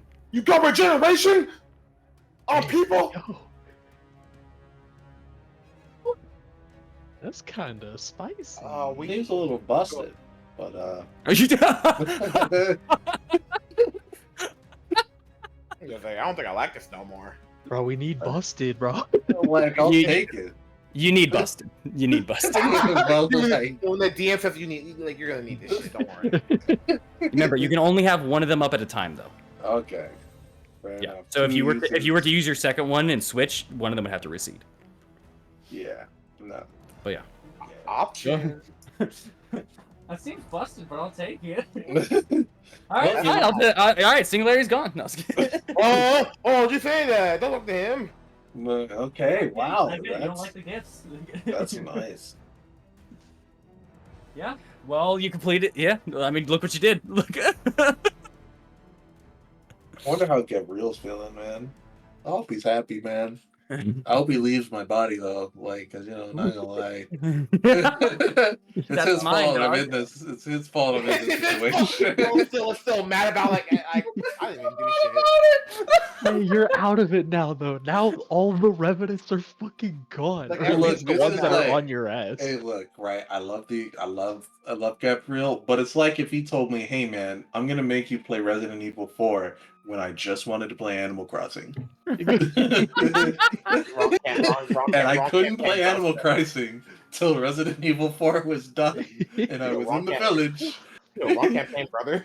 Wrong campaign. And I just heard, as we say, outsider. A guy.